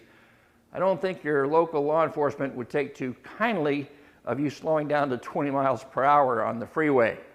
Since the brake pads I installed on the Scion use layering technologies, it can take 50 to 100 miles for the layering to be sufficient to completely coat the rotor. And while a complete brake job will require a little more of an investment on your customer's part, if you take the time to explain to them the benefits of increased service life, better stopping performance, and a reduced or eliminated chance of any noise or vibration issues appearing, I think they'll understand that the value of what you're offering far exceeds what you're asking for the service. All right. So, have a couple questions, I think, Eric? What about rusted rotors because the vehicle sat for a while? If the rotors are rusted, again, these probably one of the semi-metallic systems, and if it's pockmarked, pitted, replace the rotor. And don't try to save it. If you try to cut it and get all the cut out, you'll probably bring it below minimums. And replace the pads as well. Do a complete brake job replacing the rotor. Absolutely. And I know one of the comments is going to come up is going, well, you got to replace all this stuff. That's a lot of work to do. Well, let me tell you what. Like I said before, close is not good enough. Right? Wrong. I'm not saying that you have to replace every component of the brake system every time you do a brake job. What are the complaints? What are your test drives? What are the visual indications that you see in the brake pad wear? All of these are things that will help guide you in what steps are necessary for that particular vehicle. What I do want to stress, though, is taking those extra steps to make sure that the caliper assembly is square to the rotor and the rotor square to the hub. All of these are going to make the difference between an 8,000-mile brake job and a 20,000-mile brake job. Which one do you want to offer to your customers? Do you have any more questions for us before we? What is the correct caliber grease to use? The pink ceramic stuff or the green synthetic stuff? I don't know by the color. If you look at the bottle should tell you what the application is for that grease. There's high-end brands that you're used to out there that make a lot of different products. use one of the high-end names and you'll get a good break. Yeah, It use a actually name tells you can trust. Name you can And trust. keep in mind that the grease that we're using to put a little bit there on the abutment clips for the pad movement is different than what you're using for those caliper pins. Exactly. Totally different. Another quick note for you. Some vehicles you see, I think it was on the Euros that I saw, replacing the pads, you'll notice that they have a peel-off sticker on the shim, and they're used to actually glue the pad to the Yeah. caliper mount. So if you see that, that's one place you don't want to put grease. No, not a good idea. Grease and glue don't work too swift, right? Any other questions? Well, hopefully you got some good info Oh, tonight. we're not done. I know, but I'm just telling. Hopefully you got some good info tonight. Yeah, in fact, we're going to ask you right now a question of our own. Please tell us tonight, where do you think we rated? Did we do a good job for you? If you thought hanging out with us tonight was well worth it, then give us a 5. And if you think that we both sucked and you didn't need to space your time, give us a 1 or anything in between, and let us know how we did. And we definitely thank you. Another question, Doreen, while they're doing that? People apply grease to pads, is that okay? Apply grease to the pads? Not a good idea. Oh, I know. He's talking the back of the pads he's talking about. Yeah, yeah. And if you're, to me, that's a Band-Aid. If you're not cleaning off the caliper bracket where they come Yeah. into contact, and you're trying to make up for that, then It's trying to yeah. do away with noise, but what happens is brake pads get hot. That grease can get onto the rotor and the pads and do more damage. Yeah. Do it right. Make sure you have the right shims and clean the calipers correctly. New shims on the pads. Yeah. And another thing I learned is But a lot that, of cheap pads don't come with shims. Yeah, yeah, exactly. And just oil from your skin on the surface of the brake pads can lead to a noise issue. Yeah. So make sure you don't touch the friction material. Right. Get that Clean. contaminated. That's why these are even cleaned up, and I had washed my hands before. But you see how these are wrapped? These Duralast pads are wrapped like this. Yeah. Don't go putting your hands on there, and especially when you're working with brake fluid. You may have just taken the caliper, there's grease, there's dirt. Dirt, yep. Clean your hands. Have a good rag around or go wash them. Yep. And for you guys that wear gloves, oh, well, you still could have oils and grease on your hands on the gloves. All right, guys, I really appreciate your feedback. Thank you so much. Of Yes. course, we both know that there's a lot of things you could do with your time other than hang out with us. We're glad you chose the latter, and we hope you'll join us again for our next webcast in April. We want to give another thanks to our sponsor, Duralast, for thank helping you, us put this Duralast. on. And from my side, hey, if you're not already reading the magazine or subscribed to us on any of our social media, do that, especially our YouTube channel. That clip I shared earlier is one that is on that channel and has been there for some time. There's a lot of great resources for you there. And then the next thing we got to make sure we tell you about is the big event. The TST big event, Saturday, March the 19th. Be there and learn a bunch of stuff. And tonight, for you guys only, if you go to the website, under webinars, could I have the little pointed Yes, doohickey please. here? Whoop. Right here, right on the webinars and events. Go down to MFI Big Event, MFI Big Event. So hover over this first, come down, and you can use this for the next 3 days, $155. Use the code MFITST22, and you're going to get a hot breakfast, hot lunch, 3 great instructors. That's for the And live, Android at the te- live event? That is live, For in 150 person. And by the way, here in New York, thank God the CDC came out with, there's no mask requirements, there's no checking of any vaccination card. We will have masks there if anyone wants them. We have plenty of Purell, but there is no mandate whatsoever. Come out, sign up. You can see Pete there, obviously myself, and a whole bunch of other people. We have Peter Orlando as our Great first classes instructor. lined up. Great class. Check it out. Go to the TST website for more information on that. We got George Lesniak from Autel doing ADAS, and my buddy Kenny Zanders from the Chicago area.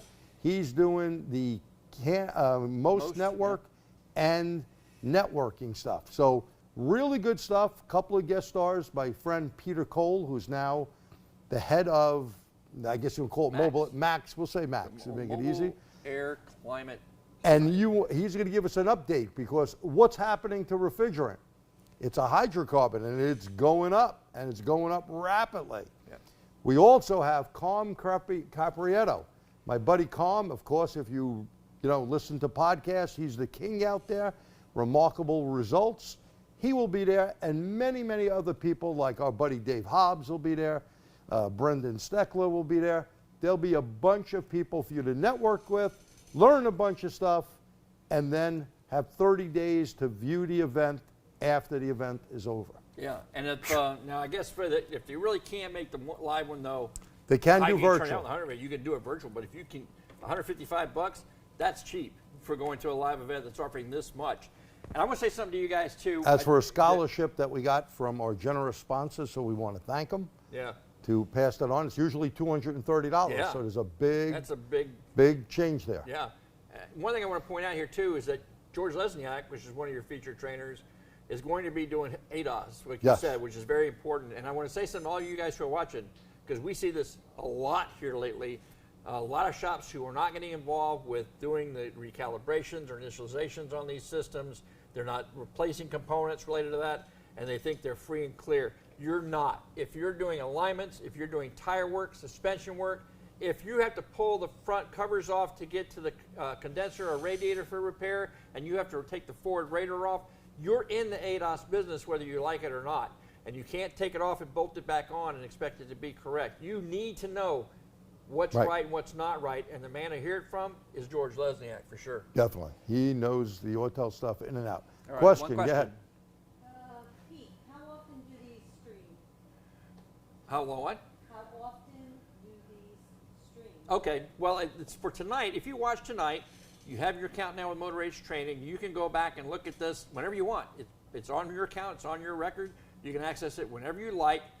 We actually do now 8 webinars a year. So we have January, February. We don't come here in March. April, May, skip June, July, August, skip September, October, November.